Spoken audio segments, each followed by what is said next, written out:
You are listening to the Enormocast. Brr. It's wintertime, buckaroos. As my daddy still says, it's colder than the well drillers took us out there. Which means them doggies are shivering and you got death metal blasting in the dark of the early morn because you're on your way to go ice climbing. And though in this cowpoke's opinion, they should be staging an intervention rather than stoking the addiction, Black Diamond is and has always been at the forefront of innovation when it comes to pure ice and mixed climbing. I mean, just look at the names of Black Diamond's ice tools for crying out loud. The Reactor, the Fuel, the Viper. How the hell are you not going to feel like a boss wielding two Vipers in your hands? Of course, it helps to forget that Vipers generally would stay away from ice or go dormant in those temperatures. But try not to think about that while you're swinging your way up a glorious blue chunk of God's frozen creation. So once the natural euphoria of rewarming your hands begins to ebb, head over to blackdiamondequipment.com or your favorite local shop and check out BD's ice tools, ice screws, apparel, and all the other accoutrement that goes with scraping up frozen rock and water. Because hell, aren't we really just here for the accoutrement?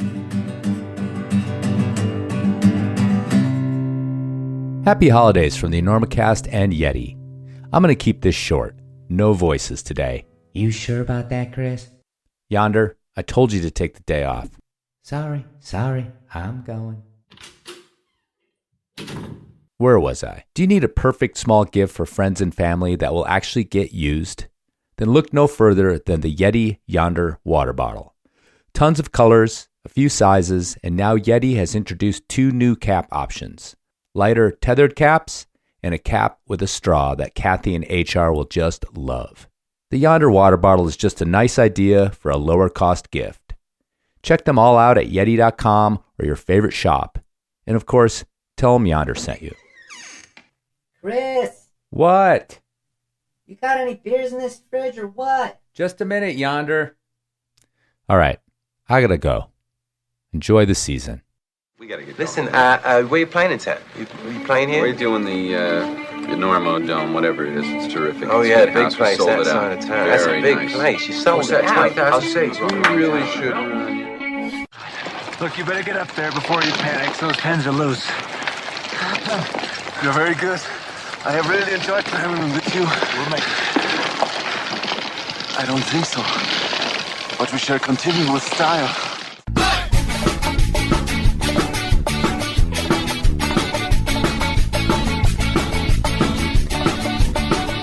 Bad weather.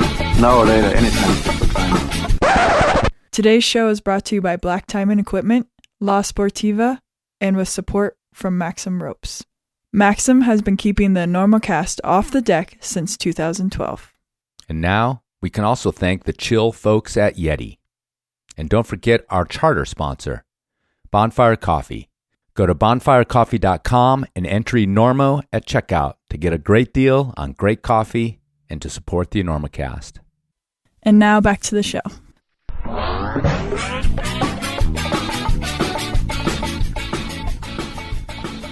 Hello and welcome to the Enormocast. This is your host, Chris Kalous, and it is December 21st, 2023, the winter solstice. It's late into the night here, 10:30 or so, Colorado time. I think last night was actually the longest night of the year because the solstice happened at 4:20 a.m. But what that means is we are going towards the light now. Towards the light. Oh, we're also doing a podcast here. On today's show, episode 277, we have the inimitable Kurt Smith. Kurt Smith is one of the most prolific first ascensionists of all time. He was a late-stage Stonemaster under the tutelage of John Backer, but then he turned into a sport climber, then he turned into a big wall free climber, and then he turned into multi-pitch bolting maniac down in Potrero Chico. And now, even in his semi-retirement, he continues to develop routes. But this guy was there for a lot of historic stuff. And he wasn't just there watching, he made the history himself. Okay, we'll get to that in a sec. The shop over at enormocast.com is open again. It has not crashed and burned again yet. It's probably too late to get anything by Christmas. But, maybe by the new year. Start the new year out right with some koozies over there at the shop. Go to enormocast.com, click on shop. That's pretty much all there is. All the old t-shirts sold out in a couple days after I talked about them. You can also buy stickers over there. I do give stickers away for free, but a lot of people feel guilty about that because they are not free. And postage is not free, especially to places like Canada and Europe. If you do feel like buying stickers, you can do that over there as well. I get my cut. State of Colorado gets their cut. The sticker people already got their cut. The post office gets their cut. It's like a little socialist country over there. If you guys pay for a few stickers, that means I can give away a few stickers and still break even. So yeah, check those things out. Otherwise, I'll see you at the Michigan Ice Fest, and I'll just hand you one. Okay, on to Kurt Smith. Yeah, man, Kurt Smith. I've been trying to get an interview down with Kurt Smith for a few years. He finally signaled on Instagram that he was ready, and I caught him in a hotel room somewhere. He's an independent sales rep. He was on the road. He reps for, Salewa, Sterling, Evolve, Wild Country, Nemo, something called BioLite. Sales reps, especially independent sales reps, are becoming rarer, and they really used to be part of the backbone of the climbing world. Before internet sales took over the world, these guys were basically your conduit to new gear. And if you were a serious climber, you kind of had to get to know these guys, find out what was going on out there. So it's cool he's still doing it, making a living at that. But before that, he was like the climber's climber, man. He was everywhere. He was there to do the 4th ascent of Midnight Lightning. He was there to do the 3rd ascent of the Bakr-Urian, right?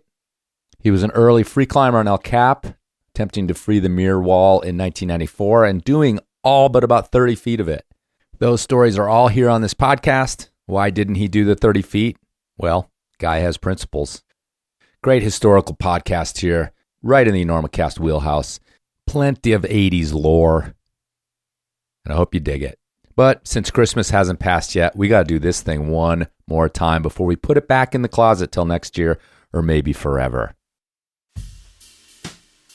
Hey, Bobby, you going ice climbing this winter? Well, all right. Why don't we tell them how to keep their toes warm up on those icicles? Yeah, swing them tools, baby. Oh, the weather outside is frightful, but in the gym it's quite delightful. But you don't want to know, so ice climbing you will go. But the crummy boots you've chosen will keep your poor toes frozen. Pain builds character, so ice climbing you will go. With Sportiva boots fit right, you love going out in the storm. Even when you grip too tight, up the icicle you'll be warm. Under the boards the bros are spraying, but indoors you'll not be staying. Let Sportiva take care of your toes, so ice climbing you can go.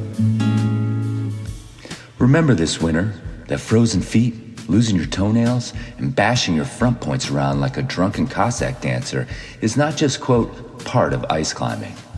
Do it better, warmer, and with pleasure in exceptional ice climbing and mountain boots from Sportiva. All right, Bobby, let's take him to the moon.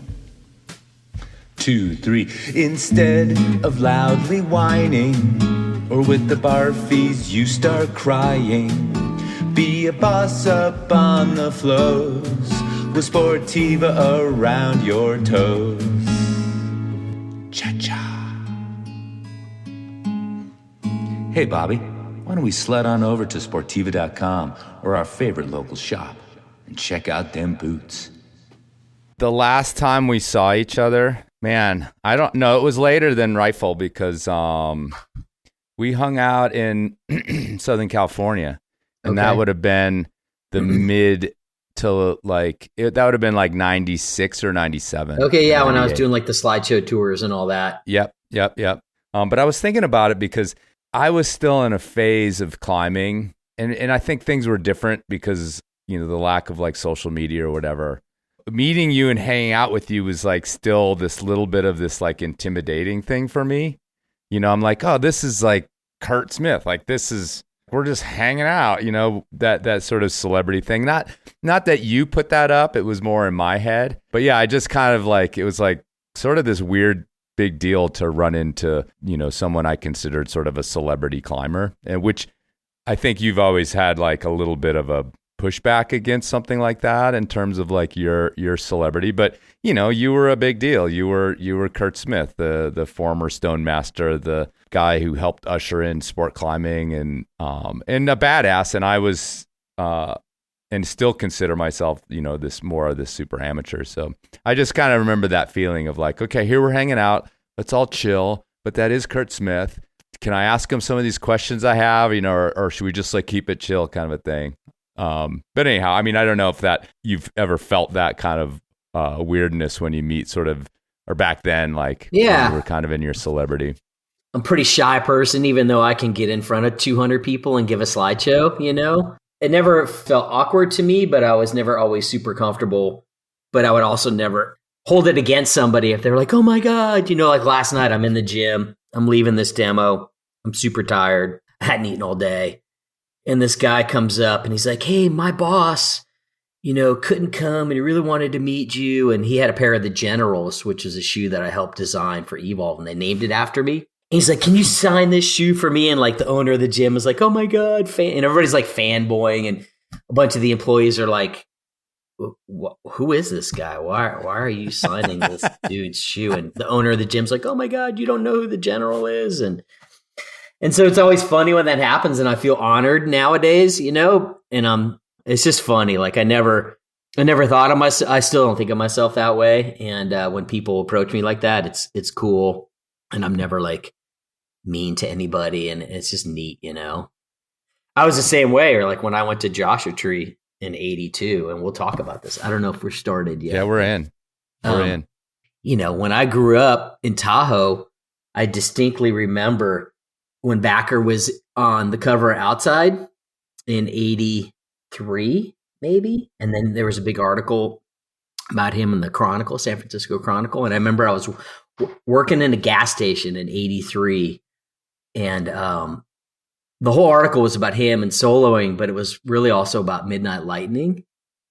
And that was the first time that I really like had it in my mind that I was going to do that fucking boulder problem.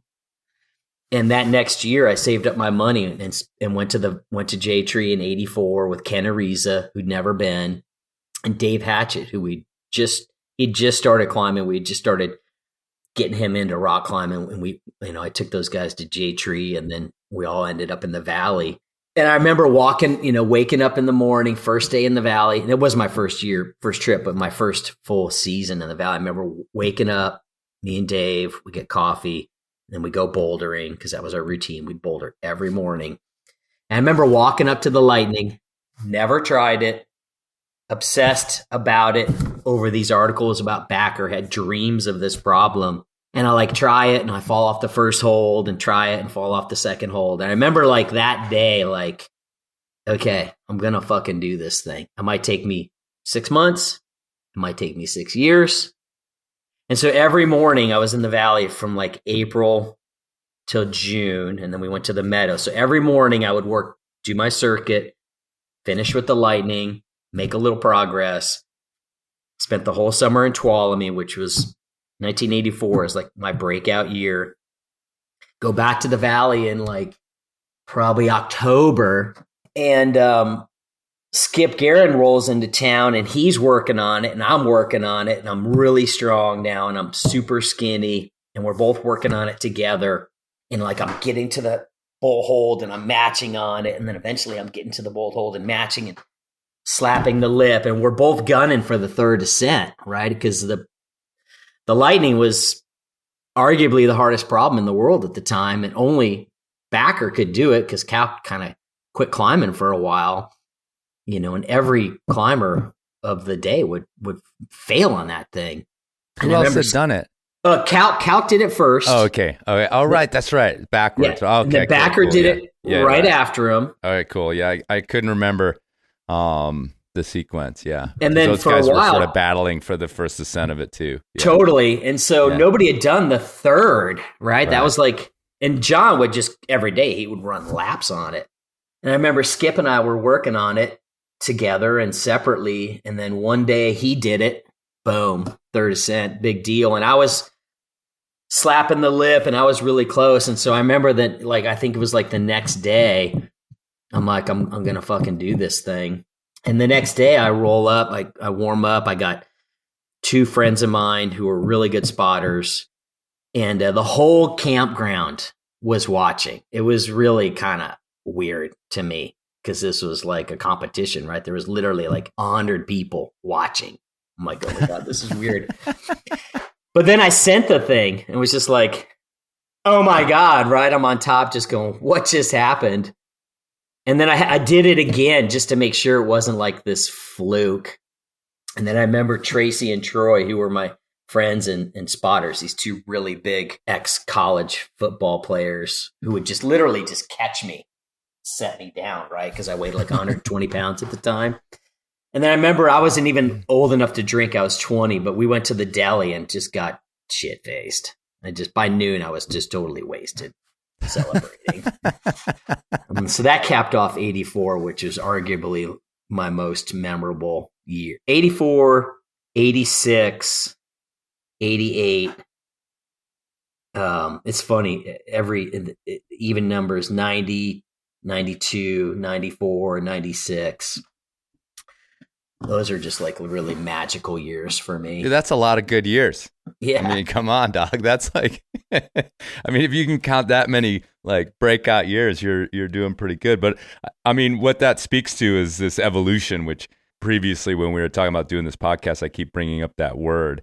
And, but that just bolsters my idea about this evolution because some of those years I'm like, oh, that's when he was here and that's when he was here. And it wasn't all in the valley, which is, I think like the key element to part of who you are as a climber is that instead of just basking in the glory of your days there in the valley for too long, which a lot of people do, in my opinion, you sort of moved on. But let me tease out a few things in that awesome story. First of all, anybody who wants to take a look at this, you on your Instagram account, you posted a picture of this recently of you on the Midnight Lightning, and it's just like it's just a snapshot of an era in like 100 different ways. What you're wearing, no pads, I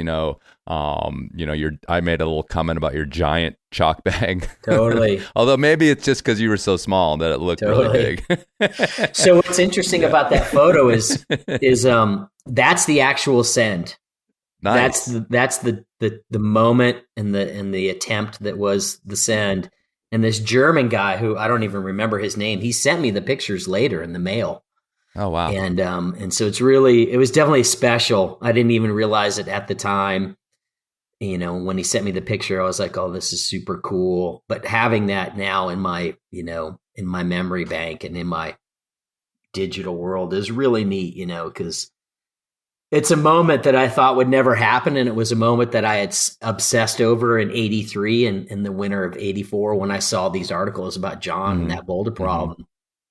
And I was a total nobody then. Nobody really knew I didn't even know who I was. And I just remember being an interesting statement. I was so focused. And I think this has always been my superpower is just I put my mind to something and really nothing's going to get in my way, Yeah, and it's interesting to build the paradigm because, if those 2 guys were the only 2 people who had done it, it's almost like you weren't even supposed to be touching it. A person like you that just came out of nowhere and people were probably waiting for the Jerry Moffats to show up to do it, and I don't know, you go off into the forest and do these other little things. You don't do this thing.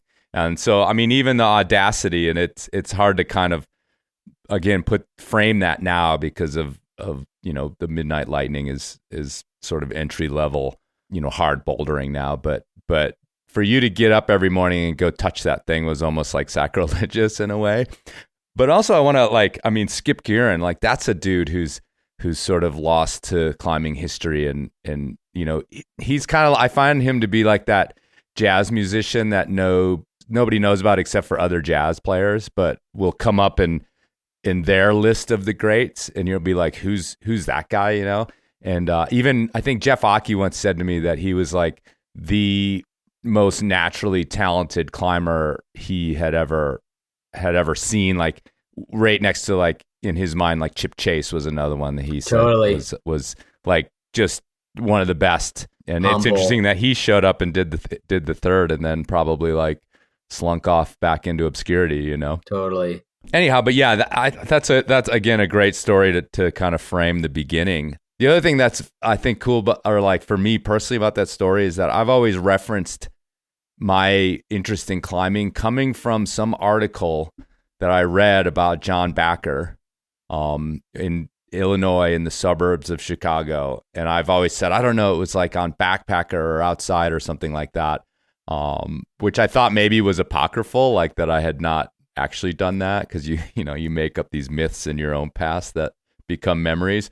But anyway, you just filled in exactly what I was talking about, because I had a subscription to Outside Magazine. Yeah, he was on the cover. Yeah, and and I was like, John Bacar, that guy, right. This guy John Bacar seems really interesting to me, and that actually led to me being interested in climbing, even though I was in the suburbs of Illinois, nowhere near any climbing, had never seen it. But that was probably like literally the striking of the match that had led me here. So it's cool that you put a date on it, and also made my story actually maybe true. It's true, yeah. Yeah, he was free soloing Crack a Go-Go. It was on the cover. Right. And, and it's interesting, like, in the world of today, all of your influences are derived from the phone and the internet. And for me, it was books and going to the library and stealing books from the library, because sometimes you couldn't check them out or whatever. And so it was Yosemite Climber, right?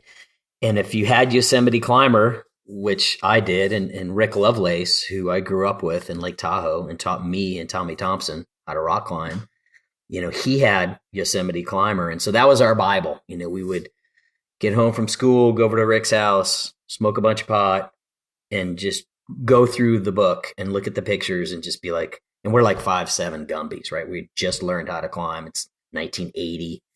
And we're just like, oh my God, oh my God. And you'd look at all these pictures and be like, oh, I'll never climb that. And I'll never climb that. And I'll never climb that. And it's so cool to eventually you go to Joshua Tree or you go to Valley, and a few years later, and you're actually like climbing these things. And so that's the Bible for me. Everybody should have that copy, whether it's digital or whatever. But that book should go back into print. They probably sell like 40 million copies. It's fascinating because part of the lore of this podcast is my interest in the book Climb, the Bob Godfrey book about Colorado. And I feel like those, if you're a California climber, the Yosemite Climber was that, and if you're a Colorado climber of the same era, then you pick up the book Climb and do the same thing, and I'm going to climb that, and I want to climb that, and this one is, and actually people did that, like they had competitions to do all the routes in that book, to the point of like these really super obscure ones. But well, let me ask you this about I don't want to dwell too much on the early days, but you said by 1980 you were a rock climber, but also I want to mention, you talked about in the very beginning of being sort of shy, which is fascinating to me, because in a lot of ways your sort of brashness is part of that, at least that early part of your climbing. And so what were you like as a kid, that we talk about how much more sort of difficult, or I don't know if it's special, or it was to find rock climbing, in a time like 1980, without climbing gyms, without it sprayed all over the media. So how did you find climbing, and what kind of kid were you that made you attracted to what was a very serious kind of counterculture at that point versus, the normal stuff off to school and girls and sports and things like that? Super good question. So, I was born in Detroit. We lived in Ohio, brief stop in Indiana. And then my dad got a job in Lake Tahoe, and we moved to Tahoe. I think it's 76. So I was like 12. And right down the road, I was in junior high. Right down the road, I met Rick Lovelace in school, and he lived right down the road from me. And he was a Boy Scout, and we started backpacking. That was my entry to the outdoors. Living in Lake Tahoe, Incline Village, you could basically walk out your door and go backpacking, or we would get our parents drive us up to Mount Rose Highway and just drop us off on Friday and pick us up on Sunday. And I had parents that were pretty cool at just letting us run around in the woods, and this wasn't hiking on trails. We just load up super heavy packs and just go bushwhacking and hiking. And so it really started with backpacking and skiing. My dad taught me how to ski. And then it was winter backpacking. We would just go trudge through the snow in the winter. And then Rick, he had some hexes and a rope and a Swami belt and Yosemite Climber. And I was like, oh, that looks really cool. And so one day he took me and I think Tommy to Ballbuster Rock. And I think we set up whatever standard 5'9" top rope was there, which seemed impossible at the time. And I remember, him putting the Swami on and tying me in and putting me on belay. And he's like, all right, there you go. And like somehow I don't even know if I got up the route, but I remember just thrashing on this thing. But it was like a needle to the vein, right? It was just like instant high, instant exhilaration, instant fear.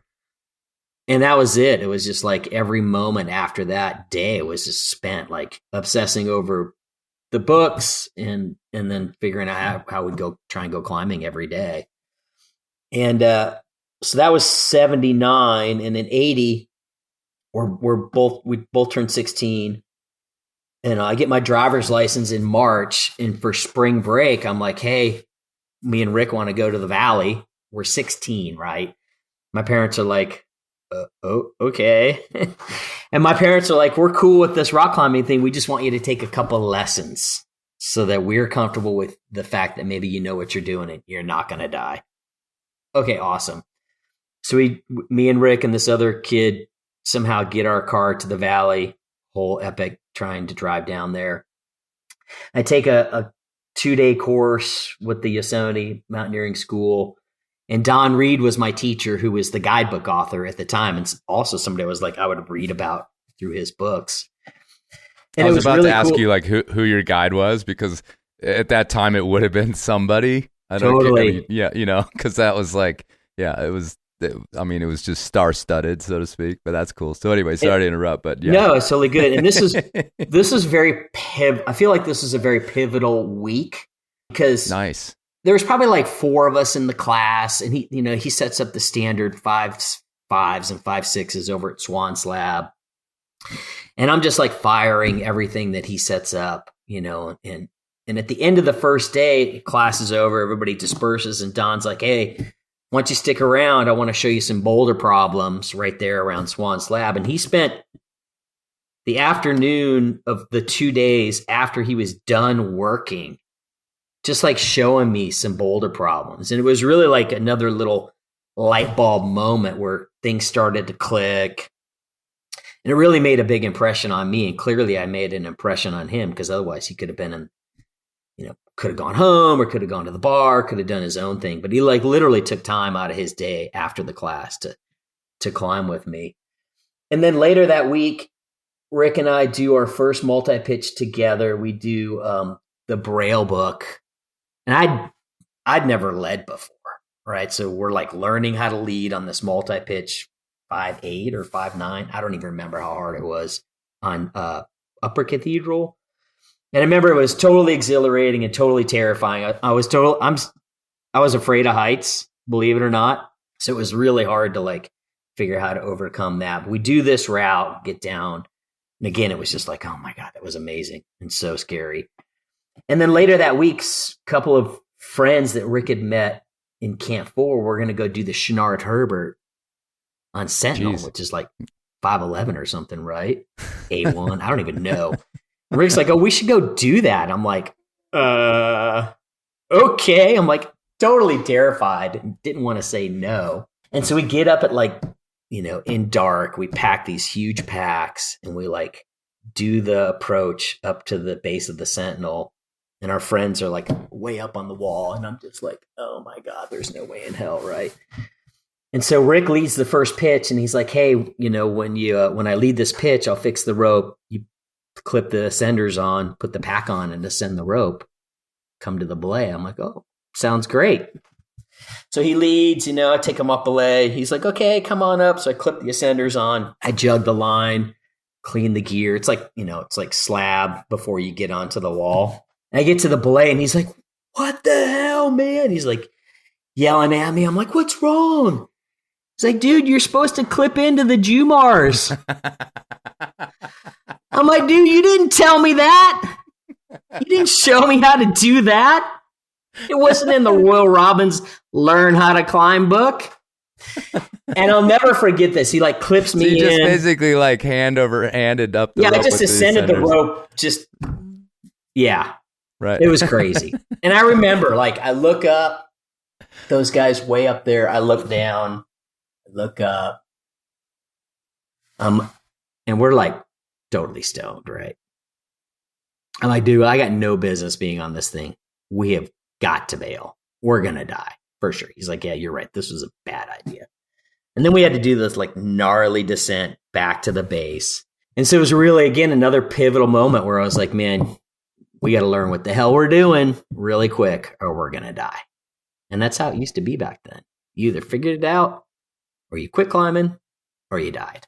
And in the 80s, we had a saying that we used to say every day when we would go climbing. And it was have fun or you get hurt real bad. And that was like our mantra. I have a question that may actually fit into this whole thing. Where did the General come from? Where did that nickname come from? Yeah, so originally I was the kid. Right. My first trip straight out of high school was to Joshua Tree in '82. I spent the whole winter. And that was really the year that just opened the door. I went down there, leading 5.9s and 5.10s, and I left flashing 5.11s and top roping and leading 5.12s. That was the year I met the Stonemasters. So I met John and Lynn and Largo and Yabo and the Leklinskis and Feidelman and everybody, right? And they totally took me under their wing. And that winter really definitely changed my life. And so they called me the kid because of baby face, super young, highly motivated. It's also kind of late in the era. So these guys weren't that young at that point. They were still in like their late 20s. Right, late probably, 20s. Yeah. But, and they, for me, it was like, oh my God, I'm hanging out with all the people I read about in Yosemite Climber, right? And so it was really amazing. And every weekend, act cool, be cool. I'll try to act cool. They were just cool. Like, okay, we're going to go bouldering today. I'm like, okay. And then they're like, go do this. Or, okay, we're going to set up a rope on the Beaver. And I'm like, okay. I would just do whatever they did, right? And 9 times out of 10, I would just flash it right away or, really work hard at it. And so they called me the kid. And then, and then I show up in the Valley in '84 with Ken and Dave and our whole little crew of like 20-year-old punks, right? That are just so motivated every day to just climb, boulder, repeat, put up routes, which a lot of people weren't doing. I drilled my first bolt in J-Tree in '82, got my first ascent, and I was hooked. It was like, oh, I just want to do first ascent every day. And a bunch of the Yosar guys, I think, used to kind of, they would kind of laugh at us and they would rib us and they would tease us and they would dog us. And I always thought it was kind of mean, but as I look back, it was also kind of like they would drop nuggets of wisdom, like, because they wanted us to succeed and not get messed up, but at the same time, give us a lot of shit because we're so young and we're just punks. And so I think some of the Yosar guys dubbed me the General, because I always had a plan. Every morning I'd wake up and I'd be like, oh, I had spied this new route I want to do, or, hey, let's go repeat this route, or, hey, let's go bouldering. And, we'd sit around and drink coffee and eat breakfast and smoke some weed. And I feel like nobody else can make a decision. So I would always just be like, hey, let's go do this or let's go do that. And I think that's kind of how I got dubbed that name. Right on. Yeah. See, that actually really is enlightening about the scene there. I was kind of curious then about your relationship with Backer. And like you said, it started out as I guess fanboy. when I was explaining our relationship, how it was a little bit, it was a little bit distant on my part. It starts out as fanboy, but then, he becomes a mentor, he becomes a friend. So tell me a little bit about that, because obviously it was super, also pivotal in your life as to who you became as a climber. Totally. But also, then finally kind of going against a lot of the stuff that he probably taught you. Yeah. Meeting him in 82, along with the Leklinskis and Yabo, that whole Stonemaster crew, 100% changed my life. Had I not gone to Joshua Tree or not met them, had they not brought me into their fold, because they, you could either be in the inside of the fence or the outside of the fence, for sure changed my whole life. And, and it wasn't until 84 when I did the third ascent of Backer in that year. So 84 was big, right? Like as soon as I rolled into the valley, I onsighted my first 12A, which was Crimson Cringe. I did the west face of El Cap, all free, with this Australian climber. I never thought I'd climb El Cap. I was terrified of that piece of rock. I was afraid of heights. When I went to the valley in 80, I was like, oh, I'm never going to climb that thing. Just no way. And then put up a bunch of routes that spring. Then I go to Tuolumne and just start putting up routes and repeating stuff. But it was really, I don't think John paid a whole lot of attention to me until I repeated his route, Backer Urian. And he was watching from the highway with binoculars when Ed Barry and I did that thing. And we almost died. I almost died. Ed took a 80-foot fall. He was 40 feet straight above me. This is before they moved the bolts. And a knob broke and he fell, hit my shoulder, bounced. John said it was like two bowling balls crashing in space. Fell another 40 feet. I caught him somehow. And he came up to the belay as white can be, totally freaked out. And he's like, oh man, I'm not going back. And he'd already tried the route a couple times the year before. He's like, I'm not going back up there, man. I'm not going back up there. And I was so terrified after leading the first pitch that I was like, well, I'll give it a shot, because I don't ever want to come back here again. And it like snapped Ed out of his funk. He's like, no, I'm going again. I'm like, go. Jesus. And he like fired the pitch. And then I broke a hold on the third pitch, but managed to stick it. We summited. We did the route. And I think when John saw that, he told me later, it was like he had a lot of respect for me at that point. He was like, man, that was amazing. I thought you guys were dead. And then you finished my route for the third ascent.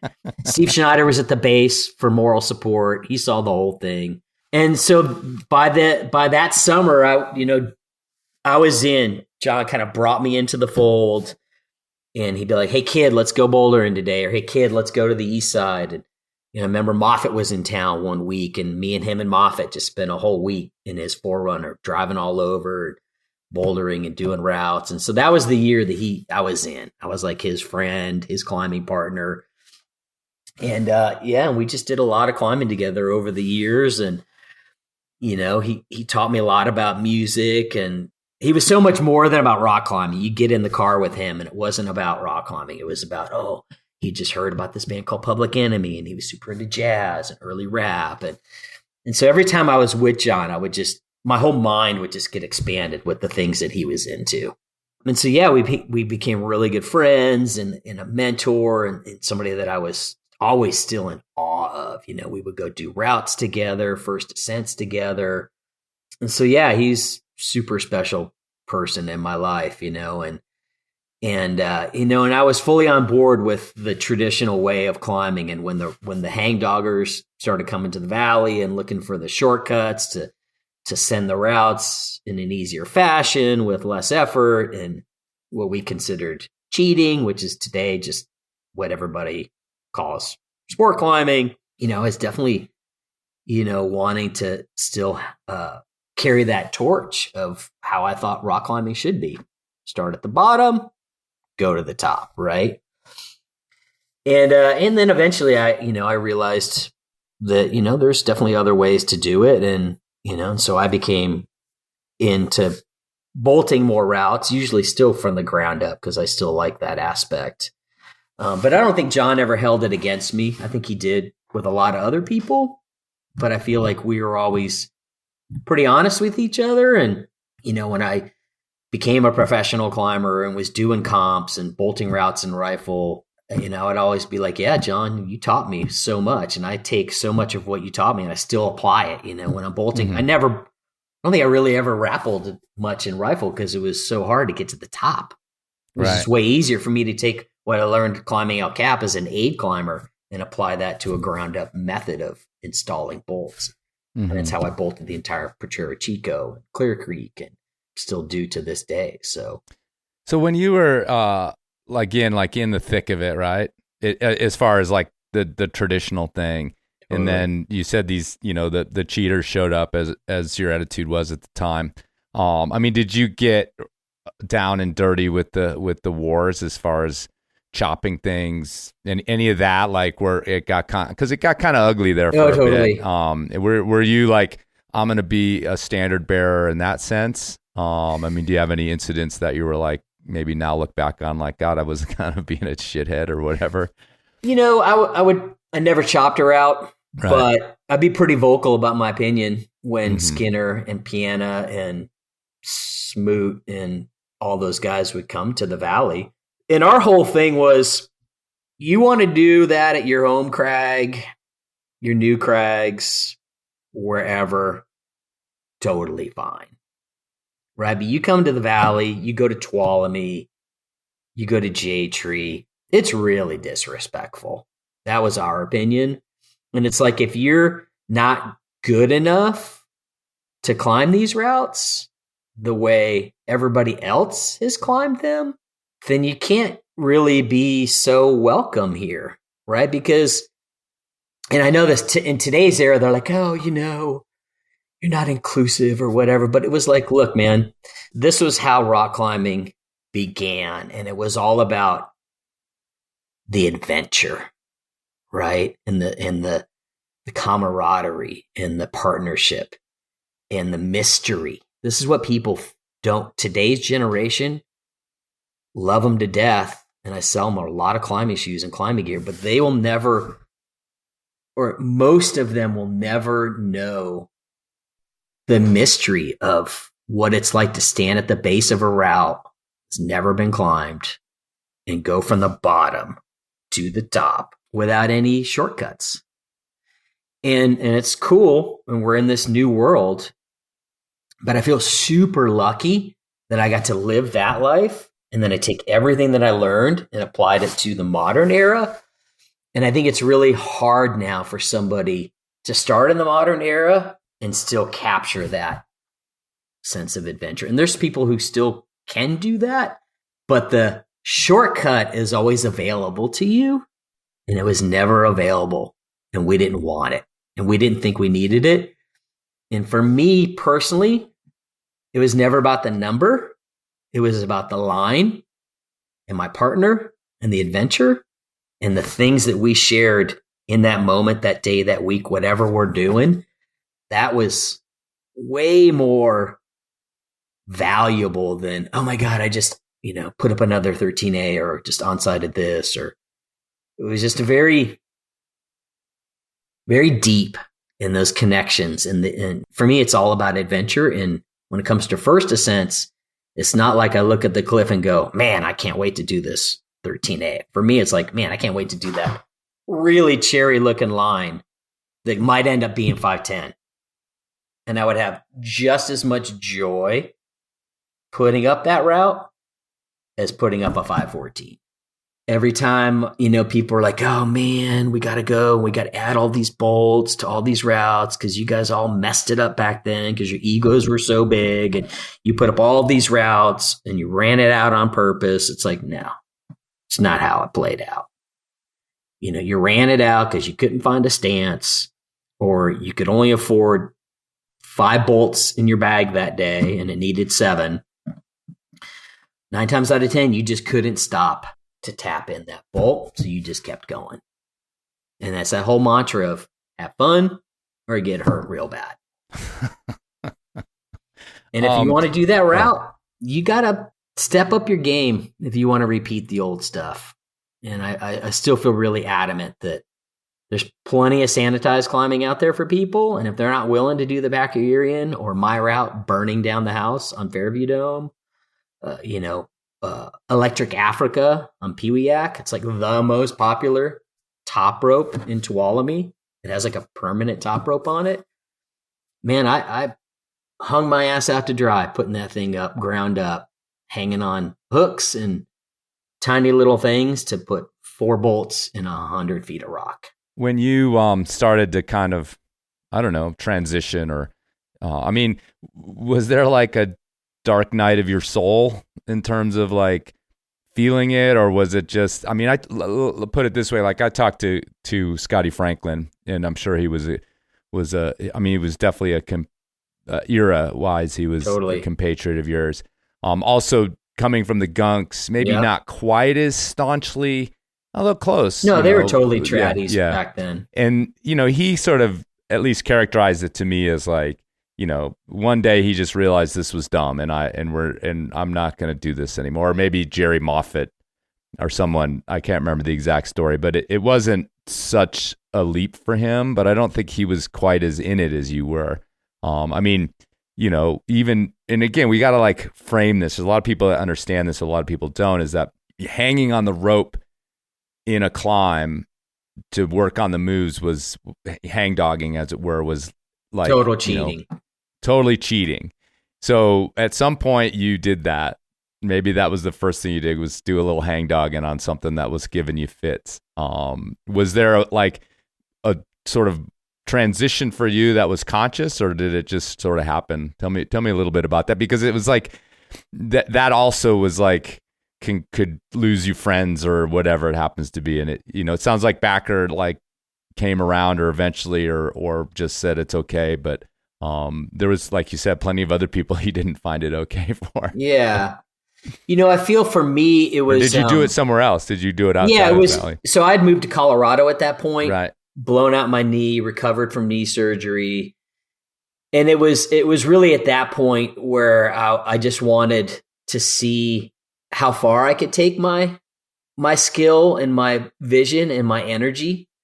And so it wasn't even a conscious thing. It just happened. It started in Shelf Row when I was climbing in a full length orthotic knee brace, because I thought I'd never climb again after my knee was destroyed. It was 88. I was actually going to Snowbird. It was like 2 weeks before the very first snowboard comp. I'd been training meaning I've been climbing all over Independence Pass and just because I was going to go do a comp. I didn't even know what a comp was, but I heard about the snowboard thing, got invited, and then I destroyed my knee sitting in a hospital bed going, well, that's it. I'm never going to go rock climbing again. And then I fought through physical therapy and had this break. I climbed in a knee brace for like 2 years. Wait, how'd you blow your knee up though? Skateboarding. Oh, okay. It's just a really freak, horrible accident where I destroyed everything in my left knee. And so it was really at that point that I was like, I love climbing. I'll never quit climbing. And so it was just really easy to just start changing my game so that I could continue to do what I loved. And then I was living in Boulder. I just met Mike Pont. We became super good friends. We're putting routes up together. And I was still bolting from the ground up and using, 8 climbing techniques and hanging on hooks.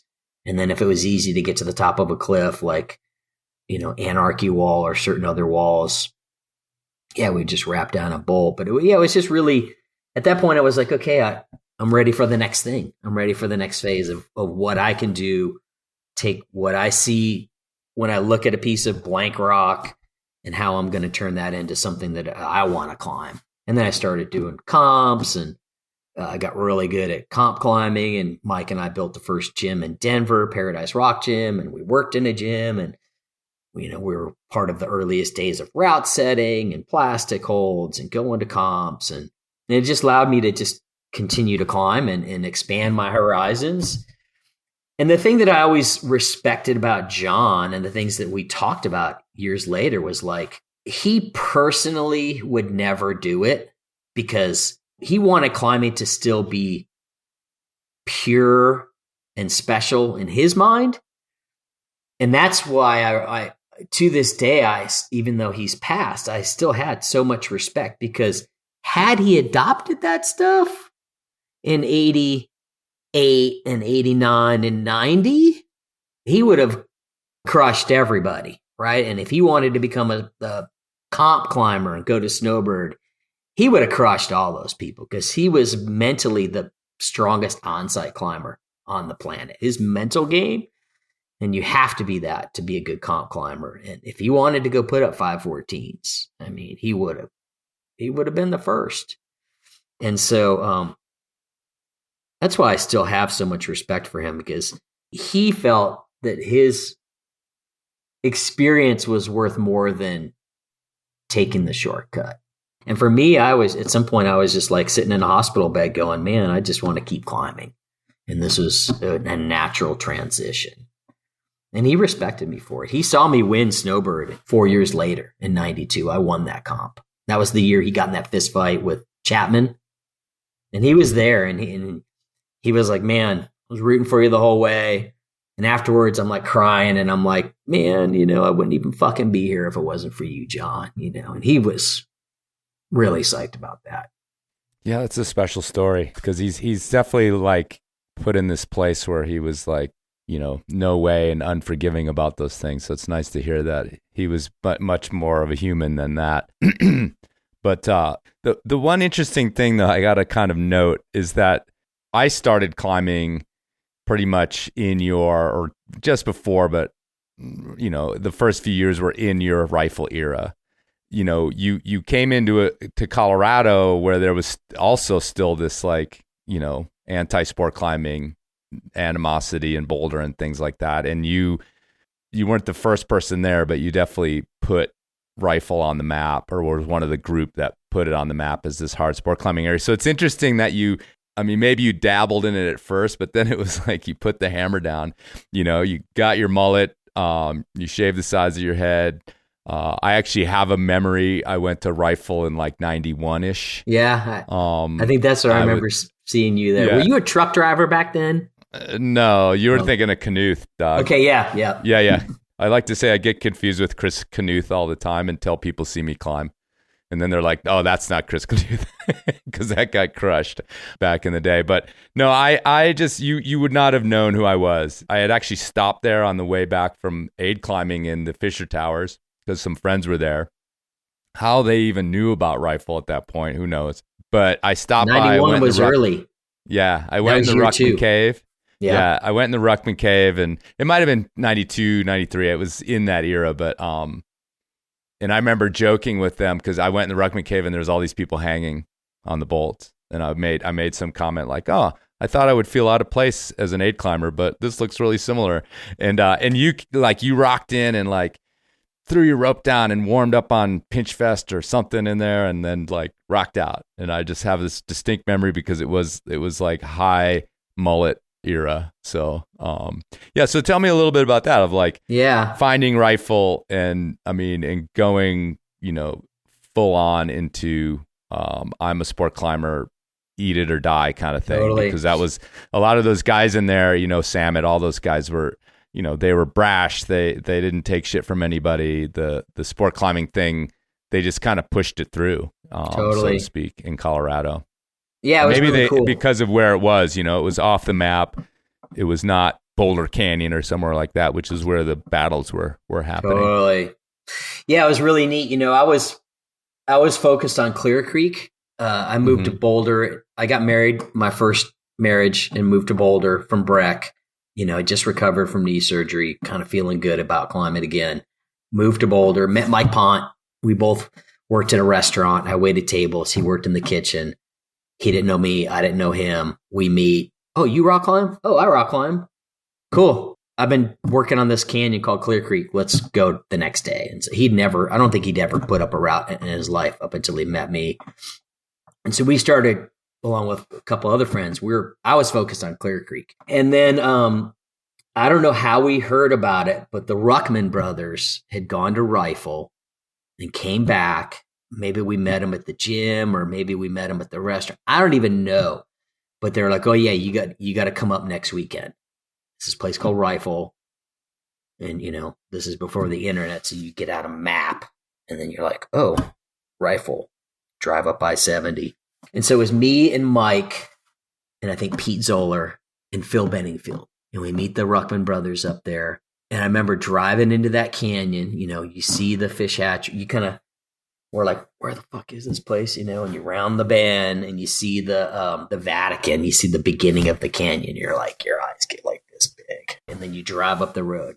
Oh my God, oh my God, oh my God. And we stop and we kind of run into all these different cliffs, and then we meet the Ruckman brothers up at the Ruckman Cave at the top of the canyon. And the Ruckmans, which is a name that if you climb in Colorado, Utah, you've seen, but again, like kind of not ever super famous climbers, but again, those jazz musicians, those guys that were everywhere, were inspirations, were super exploratory, finding things all over the place. And Brett generally is associated with Boulder even, and Stewart is associated with Salt Lake, even though Brett also grew up there. But yeah, just the climbers, out there doing the things and pushing it. But it's also funny because I always laugh that they developed the Ruckman Cave first and like just cruised past like I know Phil and all these things. Like, yeah, so I don't even think we climbed their routes. I feel like. Right. For me, I just wanted to drill, right? I was I was armed to the teeth. And so we drove back down and we picked out the wasteland because it was literally like the shortest walk from the car. We're kind of like back and forth to the car, getting our gear together. And I see this guy walking up the road. This is a great story. This really tall guy walking up the road with a fishing pole. I don't think anything of it. I'm just in the back of my van, getting my drill and all my gear. And he gets closer and closer. And I'm like, yeah, that guy looks familiar. And then pretty soon I'm like, that's fucking Leighton Core. I'm like, what the hell are you doing here? He's like, what the hell are you guys doing here? And this is like another guy that I was like idolized, right? I'd met him once or twice, probably been to one of his slideshows at Neptune. He's like, oh yeah, I knew you guys would find this place eventually. He's like, yeah, I did a route here down by the entrance, like, I don't know, 10 or 20 years ago or something. And he wasn't really climbing anymore. I was like, oh my God, this is our first time here. You should come over and hang out. I'm going to go ground up, bolt this route. He's like, oh, that sounds interesting. So he sat there and watched me drill Vision Thing. Nice. That's my first route in Rifle. And I'm like hanging on a hook. I climb up and I set a hook and I hang on it and the hook doesn't blow. And I pull up the drill and drill the bolt and then climb some more. And maybe I like wedge a cam in. I had a friend. I get the friend in, hang on. He's like, oh, this is fascinating. He's like, you're taking aid climbing skills and applying it to this. I'm like, yeah, I'd done a bunch of El Cap routes in the 80s and it just perfectly armed me with all of the skills to really bolt anything from the ground up, because I still love the adventure, even though it is super easy for some cliffs to go to the top, and I'll do it, when I'm at the new or whatever. But if I have a shot at starting at the bottom, whether it's a 5/8 slab and I'm stancing with a power drill or hanging on hooks, I still love the whole process. To me, it's about the process and the adventure. And whatever number is attached to the route later is just like icing on the cake. And so it was really neat for me, my first route, to have that guy who I idolized sit there for like half an hour watching us do our thing. It was truly like, couldn't have been scripted better in Hollywood. And then he left. He's like, have fun, and I bolt Vision Thing and Mike bolts the Beast and Pete bolts whatever's next to the Beast, him and Phil. And those are like the first 3 routes we put bolts in that weekend. That's ridiculous. And every weekend we were back, Mike and I were working at Paradise Rock Gym at that point. And every weekend we'd be up in Rifle. And for the first year and a half, we couldn't get anybody to come up. Everybody in Boulder thought we were either crazy or full of shit, or crazy and full of shit. And why would you drive 4 hours? And so for the first year and a half, we had the whole place to ourselves. We'd pick the cherriest line every weekend and just do our magic. It was amazing. Yeah, and then I think like that era probably got you into access because of like there was an eventual locals going, what exactly is going on here in our little park? So talk a little bit about that, because it seems like that might have been your entry that ended up, I mean, you were on the Access Fund board at one point and running Access, what was it, Kick and Access events and things like these precursors to like how they operate, just standard operation now for the Access Fund. So tell me a little bit about that, about interfacing with the locals and having to kind of explain yourselves. Totally. I don't feel like there was rangers in the park back then. I don't really recall. I can't imagine. There hardly are now. Yeah, I don't really ever recall like people being like, oh, you can't do that or you can't be here. I remember somebody saying, hey, just don't climb in the ice caves because that place is kind of special. And we're like, that's cool. We'll stay away from that, and don't climb by the fish hatchery. We're like, cool. But I remember after the end of the first year, Colin Lance had started coming up and he was bolting routes with us. And so Colin and I, we went to town one day and went into the city office and we're like, hey man, you got this little park up the road and we want to have a meeting with the town council. We're like, we should have a meeting. You guys should be aware that this place is going to blow up. It's going to be a big deal. And so I think we were able to schedule a meeting with the town council and the park people. And we really had to, and again, we didn't have a computer. There's no PowerPoints. There was no internet. I think we brought a bunch of climbing books and magazines and we're like, hey, here's Buttes in France, and here's this place and this place and this place. And people are going to be coming here and they're going to be coming in droves eventually. And this place is going to become a big deal. And you should really figure out how to get in front of it and embrace it, because it's going to be an economic driver. Rifle was a cowboy town. It was just a straight up cowboy town back then. Now it's a total hipster cowboy town, but it was totally different back then. I don't know. It's not quite gone there yet. Now it's oil and gas town. Right. But it's super hipster. I mean, there's like coffee shops. Yeah. It's so different. It's different for sure. And it was really cool because they totally were like, okay, cool. And they really, I feel like they really embraced it. And they were like, hey, don't do this, don't do that, pay for camping and do this. And we're like, we're going to need to make parking. And, none of that was there. And we helped create and build the parking lots and did our best to minimize impact. At the very beginning of the wasteland, I put all these rocks around the areas away from the base. So you would be focused on, just impacting that little spot in front of each route. Obviously now the whole place is trampled, but we really did try and think about how we could tiptoe around the plants and the flora and the fauna and respect the fishermen, the families that would come and, not be loud and obnoxious in the campground or in the canyon and not just be bad stewards, even though I didn't even understand what the word meant. It just seemed natural to not want to mess it all up because it was so good. We were like, oh my God, we cannot mess this place up because I'll go crazy if I don't get to put routes up here. Yeah, the legacy of the town working with the climbers has continued. I mean, there's been some pushback here and there. Well, for good reason, I think mostly. And even though the place feels very much like it's reached capacity these days during the season, I think there's like a stasis that's happened where it's, like you said, the trampledness of the bases have grown but have reached their point. It's like when I talk about people complain about the polish on the holds, I'm like, well, you know what? They're not getting any more polish. Like they're like little diamonds that they've reached their absolute state of polishedness. So just live with it. But it ain't getting worse because it's like it's already done. Yeah, it's already done. And that texture so is really good yeah, in the beginning. Yeah, I bet.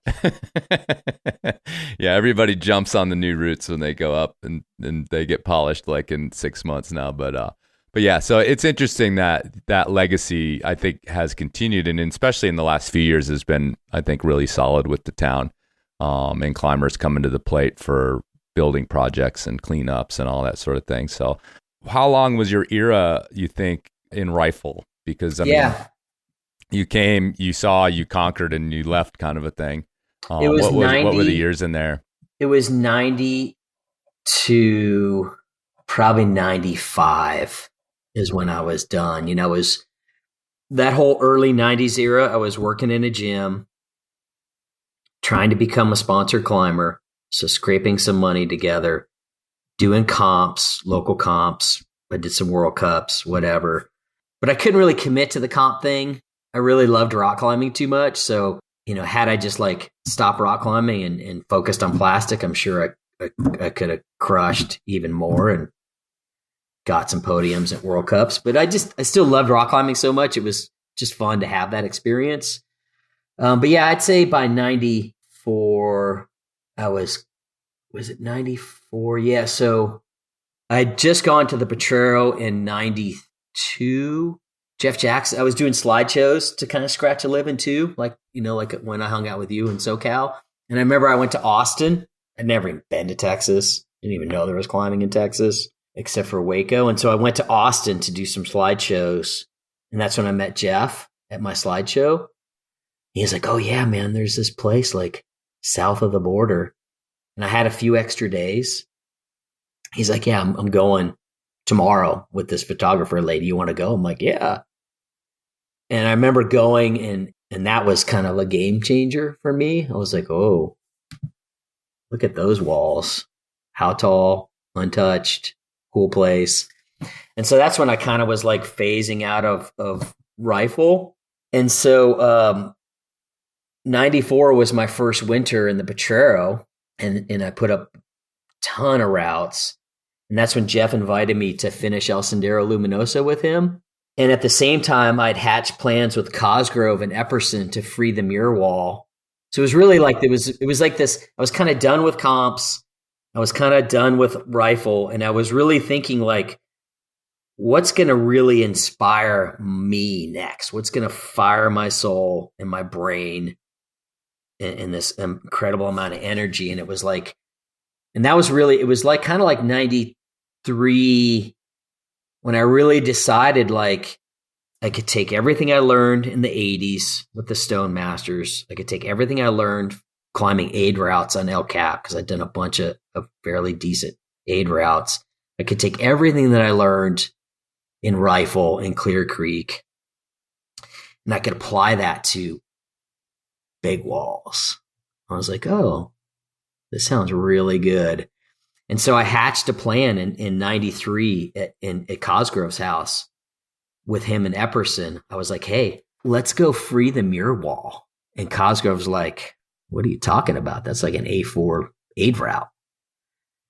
And I was like, yeah, well, let's go do it. And let's not do what everybody else, Lynn and everybody else were doing and coming down from the top. I'm like, let's just start at the bottom, see what happens. We'd never done the route. And Greg was like, oh, this sounds really cool. I'll photograph it. And so we, through my networking, got a bunch of sponsors to cough up some money and some gear. And so, yeah, so this is where 94, this is those even numbers, right? 94 was a huge year. I bolted all my first routes in Potrero.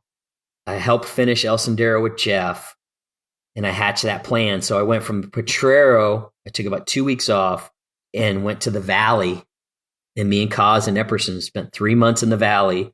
And we freed all but 15 feet of the muir wall on site, ground up.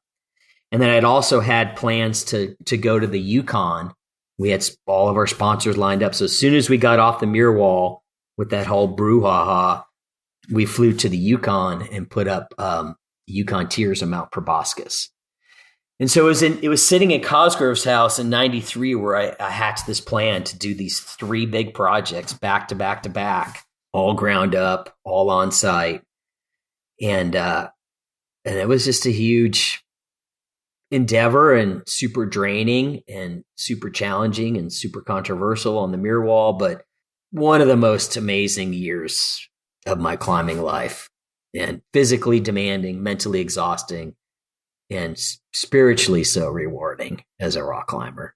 I felt like I'd come complete full circle.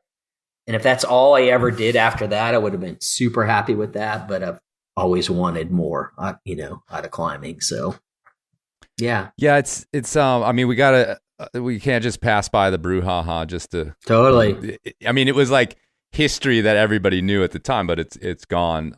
So you got popped for using a power drill. Yeah, on El Cap. Even though everybody, yeah, the whole nose was bolted with a power drill so that Link could free it, and Hey, wait, no, you're not allowed to say that. Okay, that's him. No, I'm just joking. Yeah, and so for us, that was a perfect pure ascent, sir. Yeah, and it was. I mean, what she did was amazing, right? But it took Dave Schultz and all these people to kind of get that thing ready for her and whoever could do it. And it's totally cool. And I had no issues with that at all, right? I drilled so many routes with a power drill. But what I wanted, and the reason I came to Cosgrove and Epperson one night at Scott's house, was I had so much respect for Royal Robbins and T.M. Herbert's ascent of the mirror wall. And if anybody researches it, it was the first wall in Yosemite that was done without a siege style. So, and I think it was like the 5th route on El Cap, maybe. But they basically packed up all their stuff, started at the bottom, and worked their way to the top. And they ran out of bolts, they ran out of bits, and they ran out of food, and they ran out of water. But they got to the top. And so for me, I was always so inspired by that story as a history buff of climbing that it would have been a complete dishonor to start at the top. I mean, we could have clearly just started at the top like everybody else was doing at the day and rehearsed and worked and frigged and set it up and dialed it in and then boom, and then come back and sent it. It would have been such a slap in the face of everything that I respected about the generations before me. And my whole mentality and Scott's and Greg's was like, let's just start at the bottom and see what happens. If we get shut down in the 5th pitch or the 10th pitch or the 20th pitch, and it was, A4 and there's no way our fingers were going to fit in it, awesome. See ya. On to the next thing. And what made that 2.5 month project so amazing was every day we would get another pitch free. And it was like, sometimes these were like the most amazing 512 splitters on the freaking planet. I'd actually scoped that route out in the winter of 87. I was walking the base of El Cap one day. I was just kind of bored. That time I was putting up base routes, looking for really cool routes to do from the ground up. And I had seen the bottom cracks of the mirror wall, and I was like, oh my God, look at these perfect splitters in the corners of the lower pitches. And so I kind of just planted this seed in my brain in 87. And then in 93, I'm like, Scott, we got to go do this thing. Like, it's so perfect, And that's what we did. We just showed up. And we tried to be super low key and people knew, but they also knew that we were like going to do it like ground up. And it was like, oh, that's cool, And every day we would just get hot. And we had to have a siege mentality because we would free a pitch and then move up and free the next pitch. And then we'd set up camp and live on that camp for 6 or 8 or 10 days and free the next section, then come down and resupply. But the whole point was like, we didn't know what the next day had in store. We didn't know what the next pitch was going to be like. We didn't even know if we could free the next pitch. And every day we would get higher and higher. And I was like, oh my God, we're higher and it's working. It's going. And it's like, we had this great momentum and, physically just exhausting, but just so rewarding every day. And finally we're like way the hell up on that wall. And this is the other thing. I think there was only 7 bolts that those guys placed on the whole route. It was just amazing. Partially because they ran out of bolts and their bits broke. And so our whole thing too was like, we didn't want to alter the route for the aid climbers who were going to come up the next day, the next month, or the next year.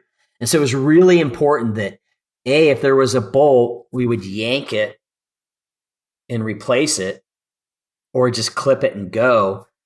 And then we really used the power drill to secure all the anchors. So every pitch had a great 2-bolt anchor and some gear. And then, so we didn't add any bolts to their line. Not a single bolt was added to the muir wall that they climbed in 64, which was the year I was born. And then we had to do some variations around that route because there was pitches that just for sure our fingers would never go in. And that was the section of the route we called the shaft.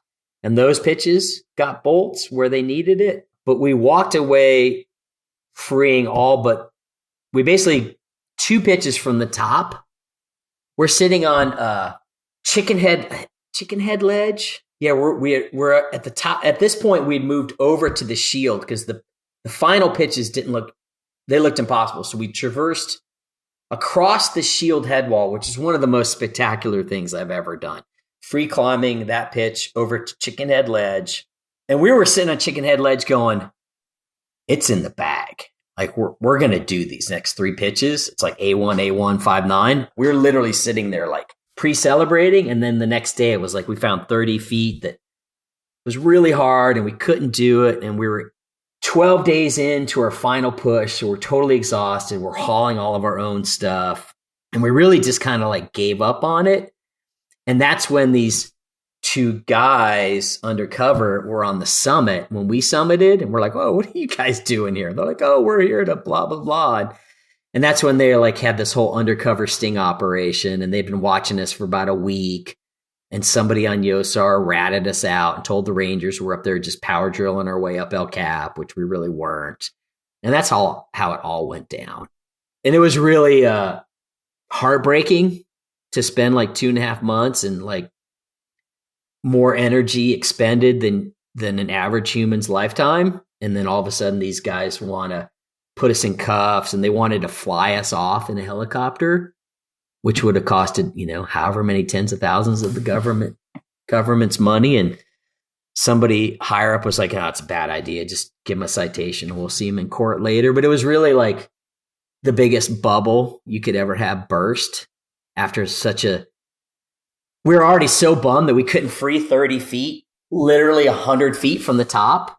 And then we were so demoralized after that whole incident that we didn't want to go back. We could have just gone back a week later, wrapped down, top rope that pitch to submission, freed it, and then been like, okay, we freed it. We're like, nope, that was cool. That's exactly what we set out to do. We were going to free it until we couldn't free it, and then we were going to walk away. And that's what we did. And I have no regrets. I would have done it exactly the same way. And had we freed that thing, it would have been the most original, monumental El Cap free route. And we got 99% of it. I'm totally happy with that. We went up to Proboscis with Greg Epperson the next year, maybe 2 years after you guys went up. I remember him telling me this because I thought it was you that told me this, but now I remember it was Greg that you guys were pretty bummed by the whole sting.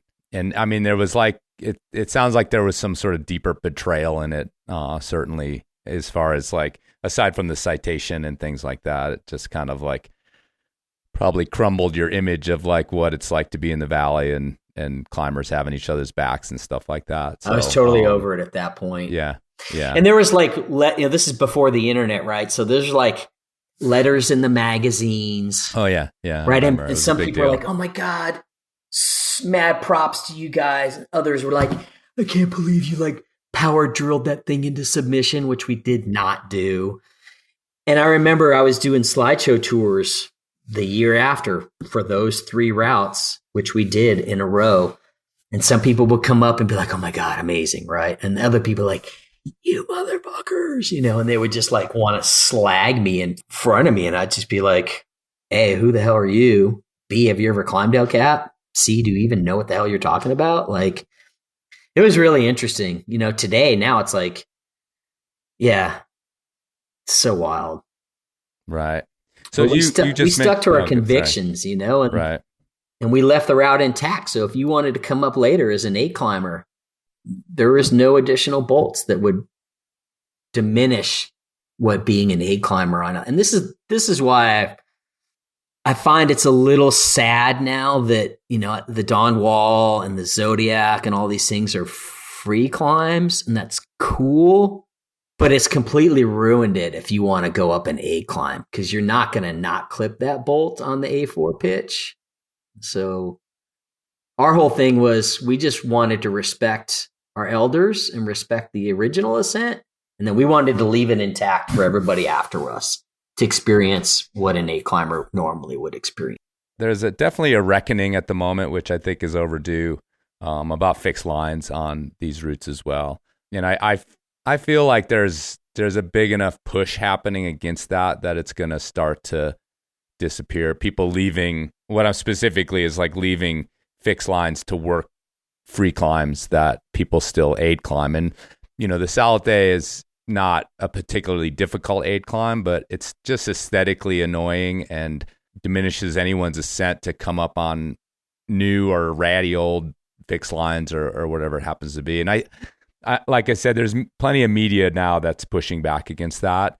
The Rangers are. And so hopefully that's also changing, because I find it also very egotistical to have to use those tactics and then allow, you to diminish other people's ascents. And it's fine to use the tactics. It's just clean the ropes up. Like, don't leave them. Use them for the day and take them off, kind of a thing. So super interesting. When the whole bolt war, hangdogging, rap bolting thing was going on in 87 and 88, I was never privy to the American Alpine Club panels that they would have. Yeah, Backer was like the sole. Yeah, he's like the sole traditionalist. Him and Franklin were on one together. He talked about it in his interview. Yeah, but the thing is, side, right? What's so interesting about that whole episode was John and me and so many others were like, look, if you let this cat out of the bag in 5 or 10 years, this is what's going to happen. Rat bolting and grid bolting and bolts all over El Cap and all over every crag in America, and the spirit of adventure evaporating. And guess what? It happened. And that's what we're dealing with today. You talk about the Salothe. That was my second El Cap route. I did it in 85 with Mike Corbett, who was Mr. El Cap back then, before that term was even a thing. And he was like, hey, kid, do you want to go do a hammerless ascent of the Salothe? That hasn't been done yet. I'm like, what does that mean? He's like, we don't pound any pitons in. I'm like, okay. And this is my second time at El Cap, and I'm terrified of heights, right? Like, it's taken me forever to get over that. And so we did the second ascent. We did the first hammerless ascent. And this was, I think, a year or two before Piana and Skinner show up. And so I remember just what an impactful experience that whole thing was. And he led all the hard stuff.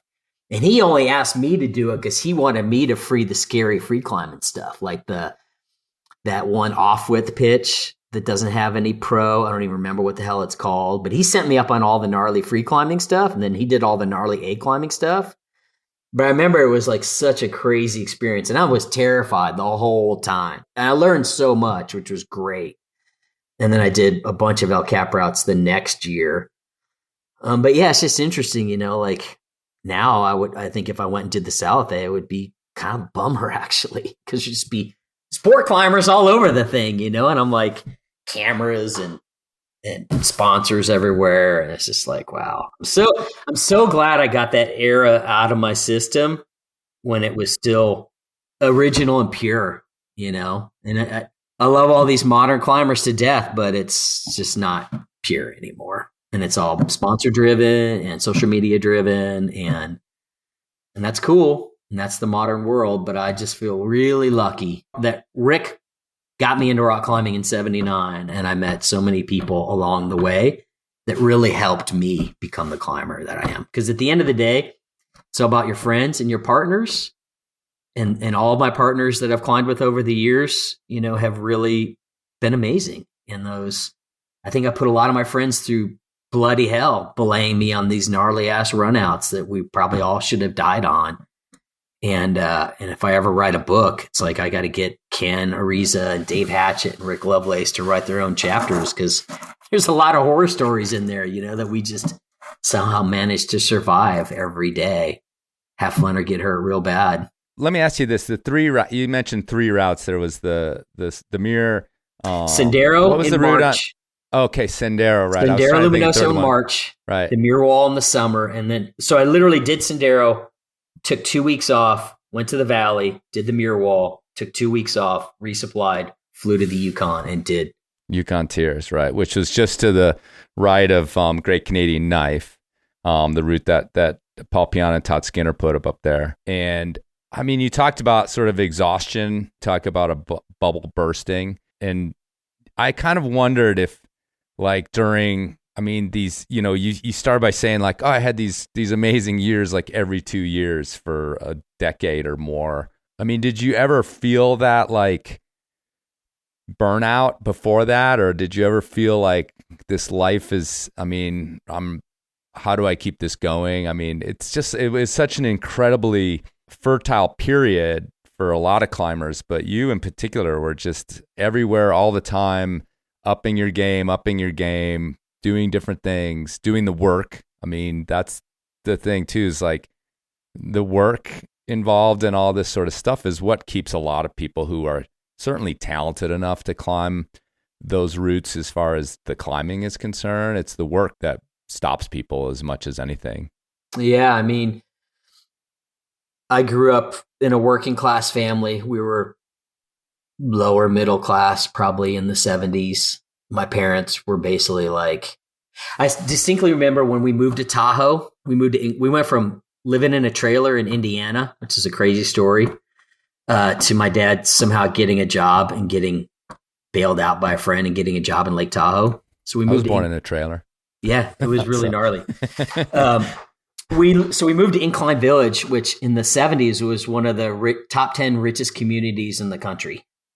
I grew up with some of the most wealthiest kids on the planet, kids who would go to a ski academy that was in town, and they would spend their summers in South America skiing, and then they come back and go to school. And we were like we were lower middle class. But I remember like I was 13. All my friends had like BMX bikes. This is like when BMX just started becoming a thing. They all had these like really nice bikes. They're probably like $200, right? In 78. That was like a lot of money. And I remember I was bugging my parents all spring. I'm like, I want a BMX bike. I want a BMX bike. And they're like, yeah, you should definitely have a BMX bike. I'm like, buy me a BMX bike. They're like, go get a job, kid. And we're eating dinner at Carlos Mexican Food, our local Mexican restaurant. And I remember walking up to Carlos after dinner, and I'm like, it was like a Thursday or Wednesday. I don't even remember. I'm like, I really want a job. I'm like this short 13-year-old white boy, right? I literally am like really short, super skinny. I probably look like I'm 11, right? Because I have this baby face. He's like, really? Gringo? He's like, show up on Friday after school. Show up on Friday. I'm like washing dishes. I literally took a job away from a Mexican dishwasher, And everybody in the kitchen is just like destroying me, right? They're like talking smack in Spanish and giving me mountains of dishes. And I'm like crying, and it's like 8:00. And I'm like, it's like the worst experience of my life, right? I get home and I'm like crying, and I'm like, my dad's like, no, man, you can't quit. You got to go back tomorrow. You want that bike? You got to go back tomorrow. And I remember rolling in there the next day, and I'm like, all right, I'm going to figure this shit out. And a bunch of those guys in the kitchen started like giving me some respect because I showed up and I did the work and I stopped crying. And pretty soon they're like, hey, gringo, come over here and learn how to chop tomatoes and come over here and learn how to prep. And so I worked in restaurants from 13 till I was 25. I'd say 6 months later, maybe a year later, I was like a prep cook in that kitchen and I learned how to cook. And so I worked in restaurants all through high school. I didn't go to the prom. I didn't go to any proms. I was 40 hours a week. I got that BMX bike and then I bought my first car, and then I went to the Valley because I had to. We didn't have a trust fund. I grew up with a lot of trust funders, and you talked about the work, in my early days as a sponsored climber, there were plenty of my friends who didn't have to work, could just go climbing every day. They could go to Europe and climb. They could spend 6 months in J-Tree. They had a really nice vehicle. And I just had to scrape and work whatever job every year to get that prize, to get that thing that I wanted.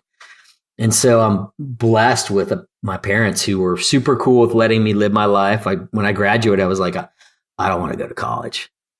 They're like, what do you want to do? I'm like, I just want to go rock climbing.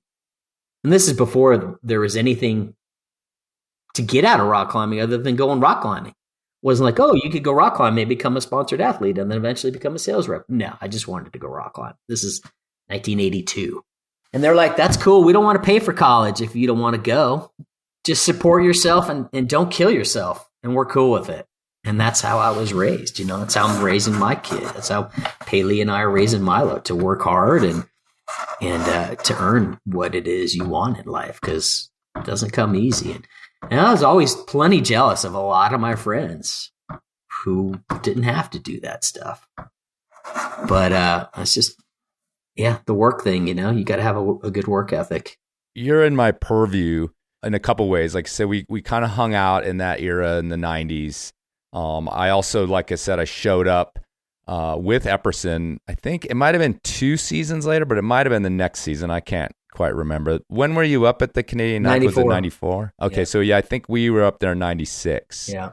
I mean, up at Proboscis, sorry. Magical place, man. Wow. Yeah, and Epperson had been on both, and so he guided us to the cave, and there's like a bolt to hang your tarp off the of cave. And all that sort of stuff. Yeah. and we had like an interesting trip. We did an 8 climb to the right again of your route, and but we had like 16 or 17 days of rain, so we spent a lot of time in that cave, also like brooding. And I think that's when maybe Epperson was like, "Yeah, those guys were pretty dark on that trip," and we were about their thing, and Cosgrove didn't come. It was me and Jeff Jackson. Right. So we had reunited after Sendero, many months earlier. But I was totally burnt.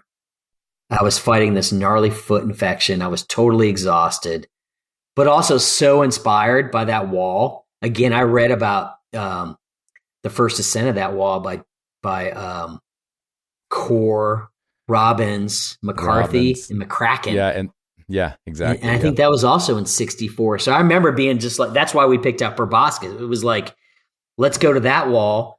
Let's honor their ascent. Let's honor the tradition that we grew up with. Let's start at the bottom. Let's go to the top, and let's clean this route and drill as many bolts as we need to make it awesome. And we freed the whole thing. And we had the best weather ever. I think we had like 5 days of rain and 3 weeks of sun. We actually finished early, and we could have done more, but we were so cooked and we were running out of food. But I remember like looking at that wall and eyeing like the next route and the next route and the next route. And I had dreams of going back. I was like, I got to come back next year, and I'm going to free that route. I'm going to bolt that route. I'm going to do this route. And then I never got back, which is cool. Totally good with it.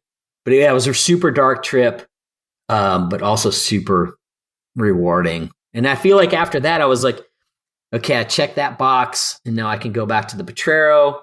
And so I focused 95, 96, 97, 98, 99, 2000, 2001. I just set my sights on bolting everything I could possibly bolt in the Potrero.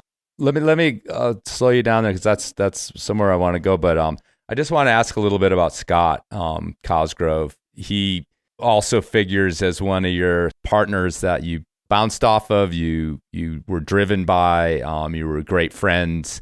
Tell me a little bit about that partnership, because it fit in that sort of post pure Stonemaster era, leading up to these big walls and stuff like that. And I also, casually knew Scott when I lived in Southern California, and was the same thing. He was this sort of, guy, this enigma that I was like, yeah, that's Scott Cosgrove. And when I did get to know him, I was like, oh yeah, that's Scott Cosgrove. Like, it all fit with his rep and everything else. And he's since passed, and it's very sad. And I read actually a tribute you wrote to him, talking about Space Babble and those early days. So tell me a little, tell me a little bit about your partner with Ship with Scott. Yeah, I tear up when I think about Cosgrove. So we were the same age, and he was the chosen one, right? He was climbing in the valley much earlier than I. Done so much more before I showed up in 80. My first trip was there in 82, but I didn't really show up in the valley until 84, right, that year. And he had already had he was like the guy. He was like the chosen one, right? And here's this kid from Tahoe that nobody knows, just firing all this shit, right? And so I think he was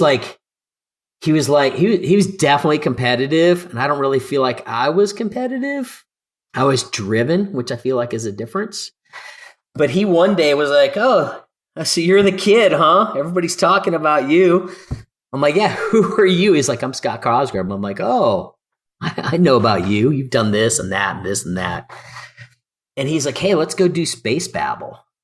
I'm like, what's that? He's like, oh, yeah, it's this calc route on Lower Cathedral. Never had a second. He's all, it's really sketchy. I'm like, oh, okay, let's do it, And so we go and climb this really gnarly route. It's dirty. There's just a couple of bolts on this thing, super sketchy anchors. And we somehow pull off this ascent. I remember he's leading this one pitch that has no pro. It's 5'9". He's 50 feet above me, no gear, kind of sketching or just kind of dealing with dirty, gnarly, where the holds, where do you go climbing, which is have fun or get hurt real bad. And I remember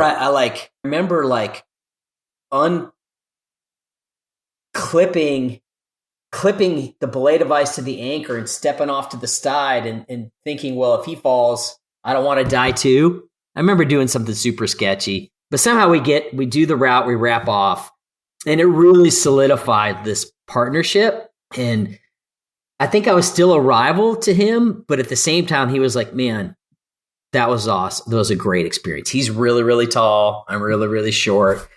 So we did a bunch of routes. I think that year we did the Smith Crop. The physical thing is something to note for people is that, he's tall and super lanky. Yeah. And you were sort of this fire plug dude. And so that's an image I love with the two of you. And there's plenty of pictures of you guys together that, not plenty actually, but there's some, and it's real distinctive. It's real funny. I love it. I feel like a few weeks later, we went and did the second ascent of the Smith Crawford on Cathedral.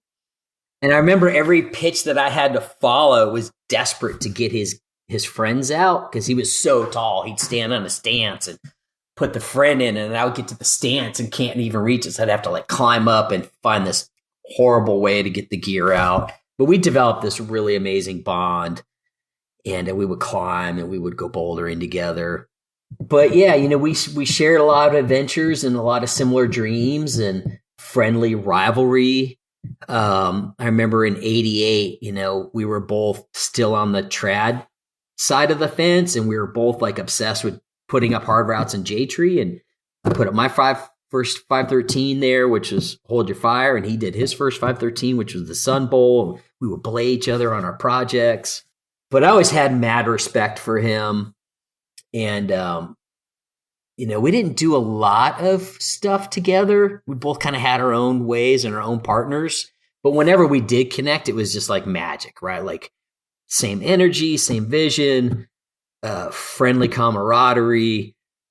And that was, and then that was the winter. I was like, hey man, or then that's when I was in 93, I was like, he's guiding, I'm in Josh climbing. And I was like, man, we should go do this fucking mirror wall thing. He's like, oh, what are you talking about? We had some amazing times together. And then after his accident, I came out to Josh and we reconnected. And it was great to see him kind of get back on his feet. And then, when he died, I went to his funeral and it just crushed me. Like, I still cry.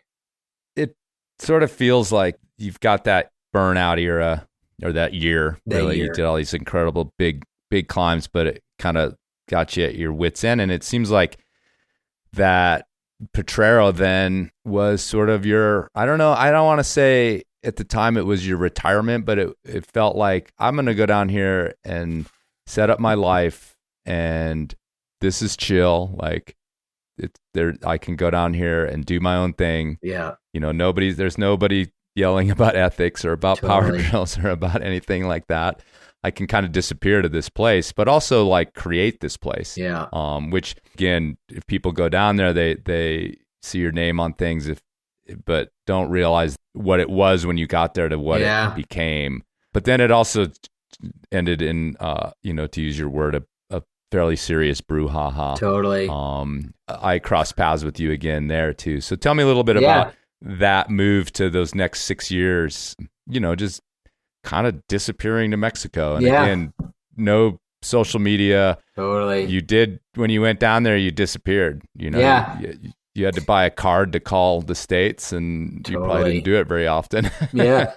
It was really cool because at that point, not having a trust fund and having to constantly scrape together a way to make ends meet from, a little bit of money from sponsorship, I really realized that this whole slideshow thing was a great vehicle for me, where I could spend May, June, July, August, September booking these tours around the country, coordinating with my brands and the reps to come to those climbing gyms or those climbing stores and get paid decent money. And if you banged enough slideshows together in a loop, kept your expenses tight, I would have money for the whole winter in Mexico. I figured this formula out really quick. And when Jeff took me there in 93, that first trip, it was just like 3 days. I remember we got there at night. So it was dark and you could kind of just see the outline. It was like, oh, those are big walls. And then I remember waking up before the sun had come up and I walked into the canyon. And it was truly like I got shivers down my spine. And I felt like I was walking into the valley in like 1950. I literally was like an out-of-body experience where I'm like Warren Harding, who was like my freaking hero because he was such a badass and such a rebel. I felt like I was walking into the valley in 1950. Here's this blank canvas of amazing rock. There's a handful of established routes from the Mexican climbers and from the Texas climbers, but it was basically a blank canvas.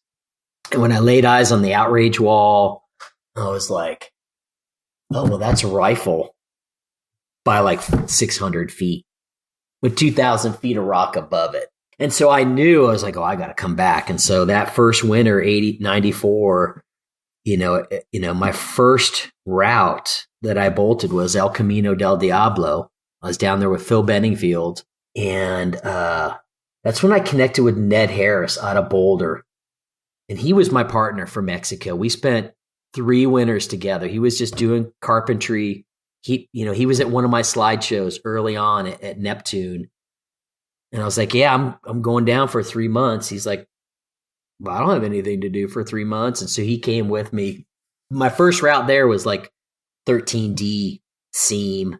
My second route was Surfer Rosa up in the Surf Bowl, first route on that wall.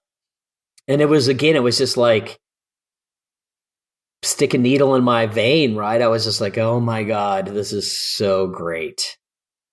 And so I could just take my ground up tactics and apply it to, the Moto wall, which is like classic warm-ups, 5.9s and 5.10s, or, the first route on the outrage wall Ned and I did was Time for Living, which is named after the Beastie Boys. 6 pitches of overhanging limestone tufas. Didn't get any better than that. The people in that town just embracing us and becoming friends with Emilio and Amaro and all of his cousins and neighbors. And it was just so unique. And I knew exactly what I was going to do. I was going to bolt. I was going to clean. We would take the Mexican kids climbing. And then I'd go on the road the next season, and that was next year's slideshow. And so I'd go from city to city, and I'd be like, hey, there's this place in Mexico. It's really easy to drive to. Catch a plane to Monterey. Super cheap. The town is cool. The cops are cool. The drug lords it wasn't a thing yet. And I kind of learned this from Rifle. It's like we could have an impact on the economy. And this was an area that was super poor. Obviously, cement plant was really the economic driver.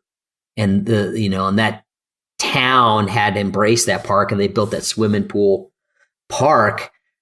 But, I quickly realized, like, we have an opportunity to really enrich a lot of people's lives down there and give people an opportunity to turn their home into a campground and to make a restaurant and feed the gringos. And, and the slideshows drove that bus. Like, I would come to your city and do a slideshow, and you'd be like, oh man. And I'd be like, here's all the beta. This is again before the internet. So you couldn't just go to Google and go, how do I get there? And I'm like, here's the map. Here's the border. This is what you do. And here's how you get here. And, you bring $1,000, you could live there for how many months. And we did it. Like, we turned it into a destination in articles in the magazine. And it just really, it worked perfectly. And for me, it was just great because I got to go down there and climb and just bolt the choicest lines on every wall every day, and try and do it really safely and make it clean and make it fun, and make a lasting impact on that place. And I wanted to live there. Like, I was like, I'm in. Like, I want to get married. I want to live down there, raise a family. It was just so welcoming. And, I partnered with this guy who said he owned this land, and I got some investors to build some houses, and I built this amazing campground, and the dream was like humming along. And then it all just went to shit when we had all these arguments. It turns out he didn't even own the land, and everything we were doing was totally sketchy and illegal, and he completely just robbed me blind, basically. And I thought I was going to get a bullet in my head, and I thought I was going to be buried in the desert, basically. Is how it all went down. Yeah, I ended up going down there for the Millennium. Yeah, it was the Y2K. Such a banging party. Right. Oh my God. But then there was already hints of it, Totally. Because we were making money, and he was making money, and his cousin, it was his cousin who turned it all sour. I don't even remember his name. Yeah. Because Omero, and again, like, plenty of people have been down there. It's like this, this awesome destination, like, vacation climbing place. Even with, you mentioned the cartel and stuff, like, not being there. There's hints of it, but it's still really just a great, safe destination place. And even when I went there in 2000, which was several years after you'd started, you had your place and was sort of coming online, basically, in Omero's place, and that was it. I actually read a post. I found it. It's like, I don't know where it is. It's on some website somewhere that's still up from the 1990s, where you posted and you sort of said, hey, this is what's going on. Don't go down there. And you sort of hinted at all the things that went down. And yeah, it sounded super gnarly. And once again, bursting this bubble and this betrayal. And I mean, it must have been just really heavy for you to like, again, you talked about the welcoming, and then all of a sudden this whole thing, like, had been going on, so, underneath or behind your back for a while. Like, it sounded like there was sort of this plan to kind of get you out of there totally at some point. Yeah. Yeah. And it was really heartbreaking because, in the early years of building that campground, when we would leave in April and, plan on returning in, November or whatever, I would send his family money every month. I'd send them like $200, $300, whatever. Like, it was so much money for them. It was like, okay, here's a little money each month until we get back, and then we can get the business cranking again. And, we really just put a lot of trust in everybody, and they trusted us and we trusted them. And it was really sad to see how just a little bit of money and a little bit of success can completely change everybody. And And yeah, the dream just got crushed. And that was kind of it for me. Like, that was really when I achieved, that was the burnout. I'd never burned out, but at that it was, and then, yeah, I moved to West Virginia with Elena, my wife at the time, in 2004, $30,000 in credit card debt, no more sponsorships. And that's when I became a rep and managed to, claw my way out of this black hole of pain and remorse and debt and just completely shift my focus to becoming a sales rep and earning a living and becoming the best that I could possibly be in that professional world.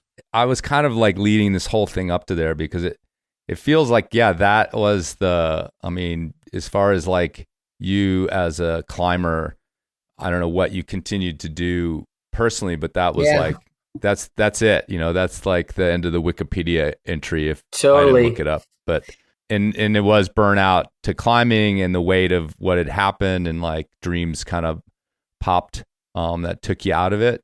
Yeah. I feel like at that point, like I turned 40. Oh my God. We're like flat broke. Right. All this debt.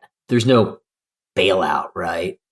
And then it was just like, yeah, now it's time to like go find a career.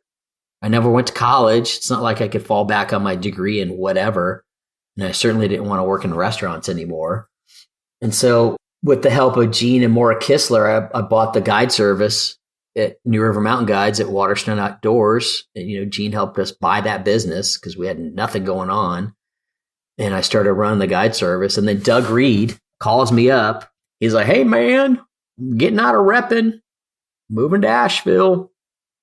Sterling Rope, Misty Mountain, 510 are available. And so I was sponsored by Misty, so that was an easy phone call. Goose is like, hell yeah, we want you to become a sales rep for us. And then I call Sterling Rope, and Carolyn's like, no way in hell.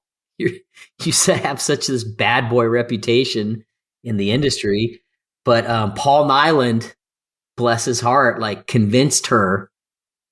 He was like, no, you should hire this guy. And so she really got me my first job, still with Sterling Rope 19 years later. It'll be 20 years next year. And I didn't know anything about repping. I had no idea what I was doing. And guys like Dawson Wheeler at Rock Creek really kind of held my hand through it. And Kenny Parker at Waterstone and other friends of mine really kind of helped me. And I couldn't get the 510 job. They gave it to somebody else. And then I think a year or so later, I picked up Evolve, which I've been with for 18 years. And just like that day when I decided I wanted a BMX bike, I was like, I'm going to put aside my obsession with rock climbing because I've lived just about every dream I could have possibly imagined. And I still climb, but I was like, now it's time to become the best freaking sales rep I can possibly be and claw my way out of debt and move on to the next obsession, which is becoming a working professional and earn a really good living. Was still climbing and still bolting routes, but I was not obsessed. I'm no longer obsessed with rock climbing. I love rock climbing. It'll still always be a big part of my life, but I'm not obsessed about it. I don't care how hard I climb. I don't care if I'm skinny or fat. I don't care if I have to hang on something or can't get up something. I'm really back to now the early days when it's just pure joy and adventure without any pressures of failure. And success is just taking my wife and my kid and climbing with my family and my friends and, bolting 5. I still love to bolt, right? So we spent the summer searching new rock in Nevada and we got this secret spot in California. And now when I go climbing, I'm out there bolting routes for my son and for my wife and my friends to climb. And I have just as much joy in putting up a 5.9 route that nobody's ever going to climb as I used to. I'm just no longer like obsessed with the whole game. And I got lots of friends who are at my age and it's totally cool. And I respect that. Now I just want to go have fun and work really hard and earn a good living.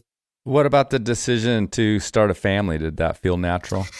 I mean, Yeah. one of these things where you were the type of climber that I'm sure would have like laughed at that when you were Totally. like 25. This idea of raising a child. Totally. And like, I can't even keep myself, fed. I know. Kind of thing. I would have been I probably would have been a horrible parent in my 20s and 30s, I'm sure, because I was so obsessed with climbing. Mm-hmm. Yeah, I got divorced, and then I met Pei Lee. We were friends in Fayetteville and just fell in love and got married. And it just really dawned on me, when I met her, I was 49. And I just kind of had this epiphany that like I wanted a more out of my life and more out of my legacy, if that's a word, than a bunch of names in a guidebook. And so it was really like, it was just this moment where I was like, man, I really want more out of this next chapter in my life. And having a kid is the ultimate obsession and responsibility, and super difficult, super joyous. So many things that go into being a parent, super difficult and super awesome in the same sentence. But I wanted just more out of the rest of my life than to be known as somebody who just bolted all these routes or climbed this or climbed that. And so, yeah, we had Milo, and he was premature by 3 months, and he's 8.5, and he's awesome, and we have a great life together. We're a great family, and we mountain bike, downhill mountain bike, we ski. I'm back to skiing again. That was my first love.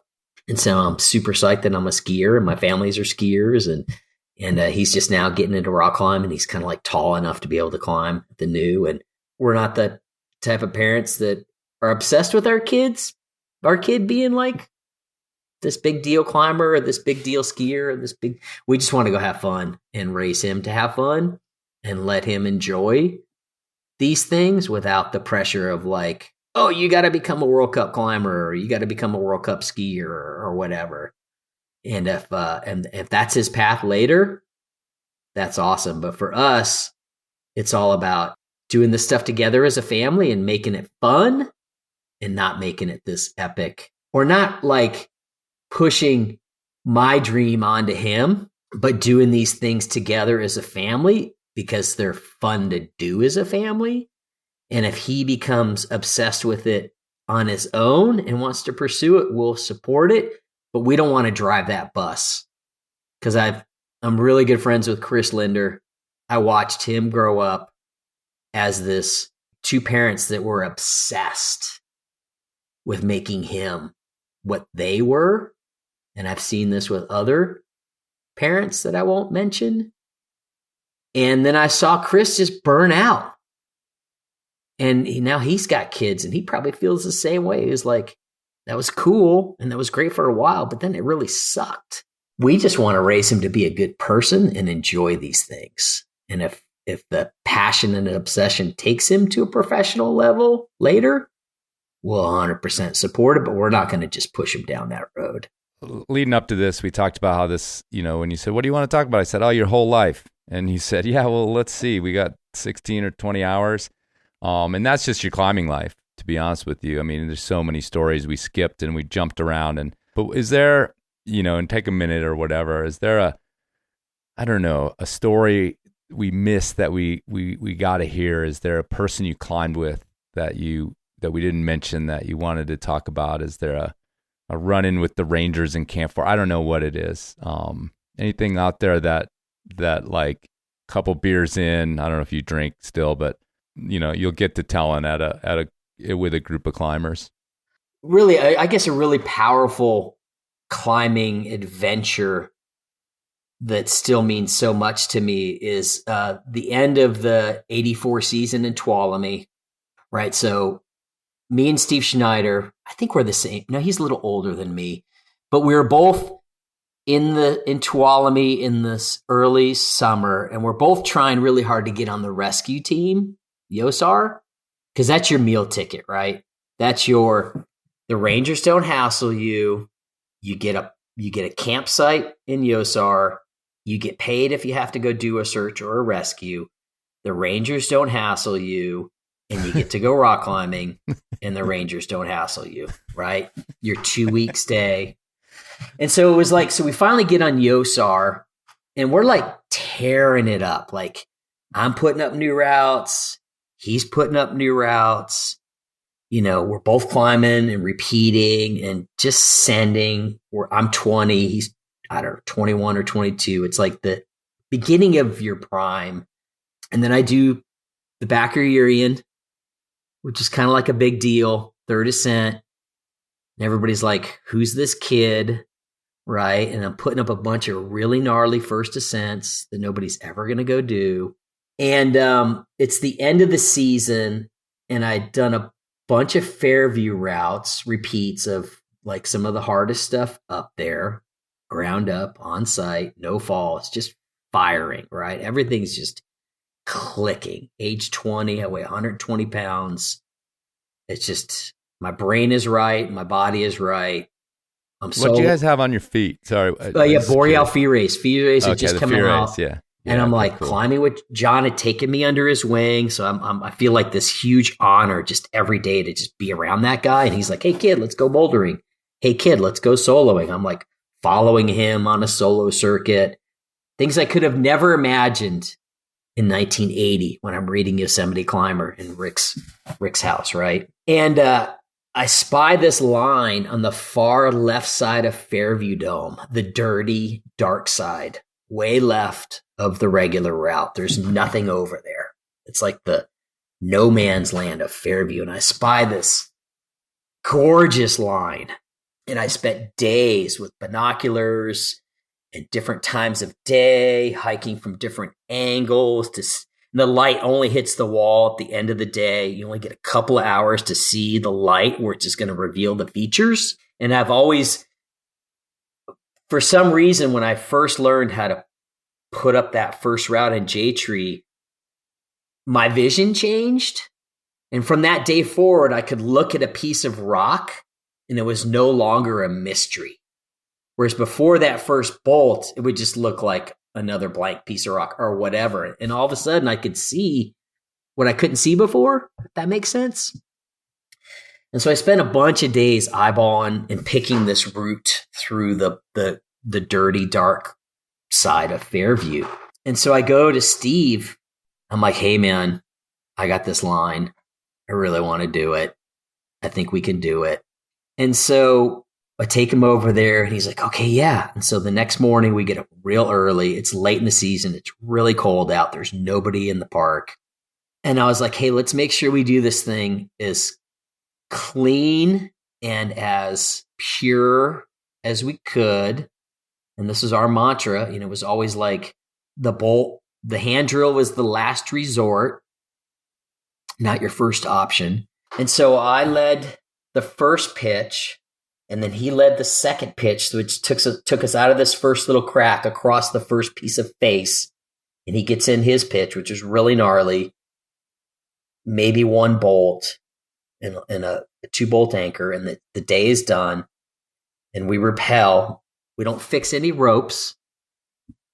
And we're back in camp. And we're eating dinner. And Vern Clevenger and Claude Fiddler, who are on Yosar, who are the old guard, and they're literally just a few years older than us, but they're like the legends, right? And they've been watching us all summer. I'm sure they were like, just kind of like, what are you guys doing? And so I remember they come into our campsite. They're like, what are you guys doing on Fairview? And we're like, well, what do you mean? We're putting up a new route. And they're like, kind of ripping into us. They're like, you got no business being over there. We've been watching you guys all summer. And they just kind of like really just gave us the heat. And they were just kind of giving us shit. And it was a little confrontational. And I was just like, no, I'm not having any of this, right? Like, F you, you're old, you're tired, you're done. We're over it. We're going to do what we're going to do. And we're going to put up this route.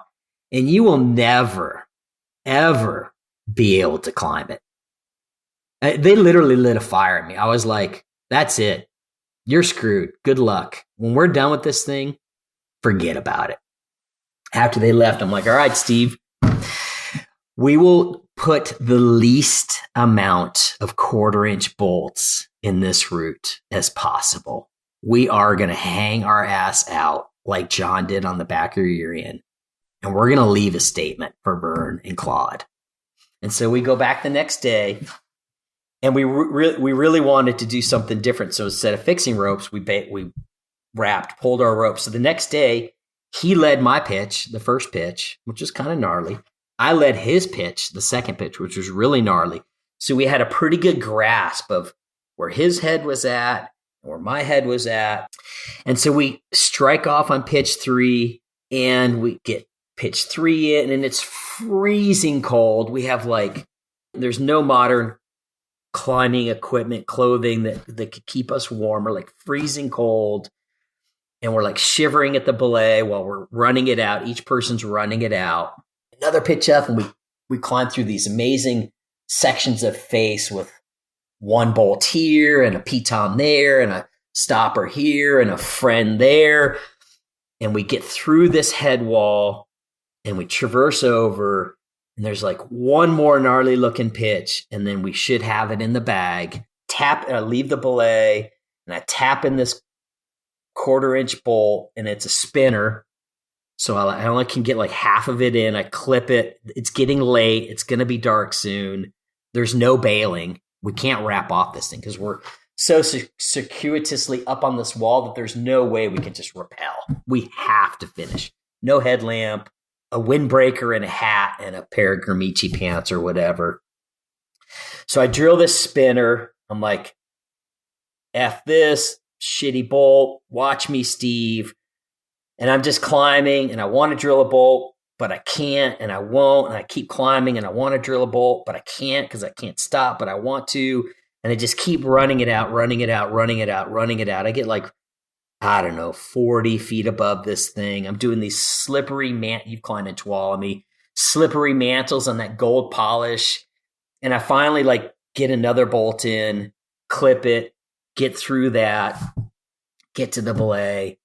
He comes up. He's like, oh my God, that was freaking gnarly. It was only like 10D. Finished the last few pitches on gear to the top. We get to the top. We're both just like exhausted, exhilarated, jacked on adrenaline. And that's what became Burning Down the House. And I think it's 9 pitches. There's 7 lead bolts for the whole route. 5 belay bolts. And that's it. Couple pieces of gear, maybe a couple stopper placements, maybe a couple friend placements. But that was our statement to Vern and Claude and everybody at the end of what became an amazing year. And I went to the Valley and did the Lightning right after that. And Steve and I still aren't sure if it's ever had a second ascent. It's only 11C, but it's gnarly. And I feel like it's my most prideful, amazing experience. And had those guys not come into our campsite that night, it probably would have 9 bolts or 12 bolts or 15 bolts. But it really lit a fire under us and under me at age 20. And I was like, man, we're going to hang it out just like John did on the B&Y, and we're going to leave our mark. And it's an amazing line. Like, I still get goosebumps thinking about it. I would love to see somebody go repeat it if it's never had a second. I would love to hear their stories on it. Burning Down the House. Yeah, for me, it's emotional. I get a little choked up thinking about this stuff because, that 13-year-old kid wanting to wash dishes to get a BMX bike, you can never, in your youth, see what's coming. Some people can. Maybe some people can chart their future, but I couldn't. And I'm super grateful that my parents moved to Tahoe, and I met Rick and Tommy T, and then eventually we met Dave Hatchett. Look at the Hatchett brothers. We taught those guys how to climb, and they went with it. Like, they've done amazing things. I've had amazing adventures with those 3 people. I could write a whole book about my exploits with those three guys and my time with Scott and John and the Stonemasters. And so I just feel so lucky that I was born in the era that I was born in, and I got to experience the purest part of climbing, which was of those eras all about adventure, and then transition that into learning how to push my own standards, and then turning that into a profession and scratching a living at it. And it's just, I could never even imagine in 1980 when I drove my Subaru into the valley with Rick and taking those lessons from Don Reed. And if he hadn't taken time out of his day to show me some boulder problems, it's all these things that happen because of other people that get you where you are today. And so many people don't ever recognize that or acknowledge that. And I completely always understood when somebody was doing something to help me. Had I never met Backer in the Stonemasters, had I never gone to J-Tree in 1982, we would not even be on this computer having this conversation, because I probably would have never done any of this stuff. And that's powerful and more valuable than any gold medal or World Cup prize or anything on this planet. And the only thing more valuable is my son and my wife and my family now. Other than that, it's golden. And I still get choked up thinking about it.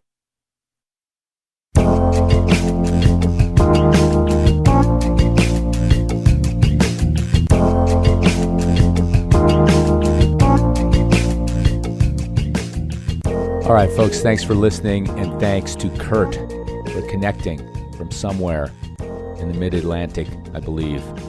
Would have been a pretty good one for video. Watching him tell stories is almost as fun as listening to them, reaching for holds, throwing his hands up. Anyway, pretty fun. But let's not talk about the video thing. I'm not ready to crack that open. I don't know why people like to watch people talk anyway. All right. If you want to find out more about Kurt Smith, the internet will help. He was all over the old Tahoe, which is still out there. The archives are still out there. People talking about him telling stories on there. You can follow him at Instagram. It's mostly his new life as a rep and a dad, but there's some good historical stuff there as well. That's at General Smith. And that's it for 2023. So eat, drink, be merry, but only if she's okay with you assuming her identity. And don't forget to check your knots.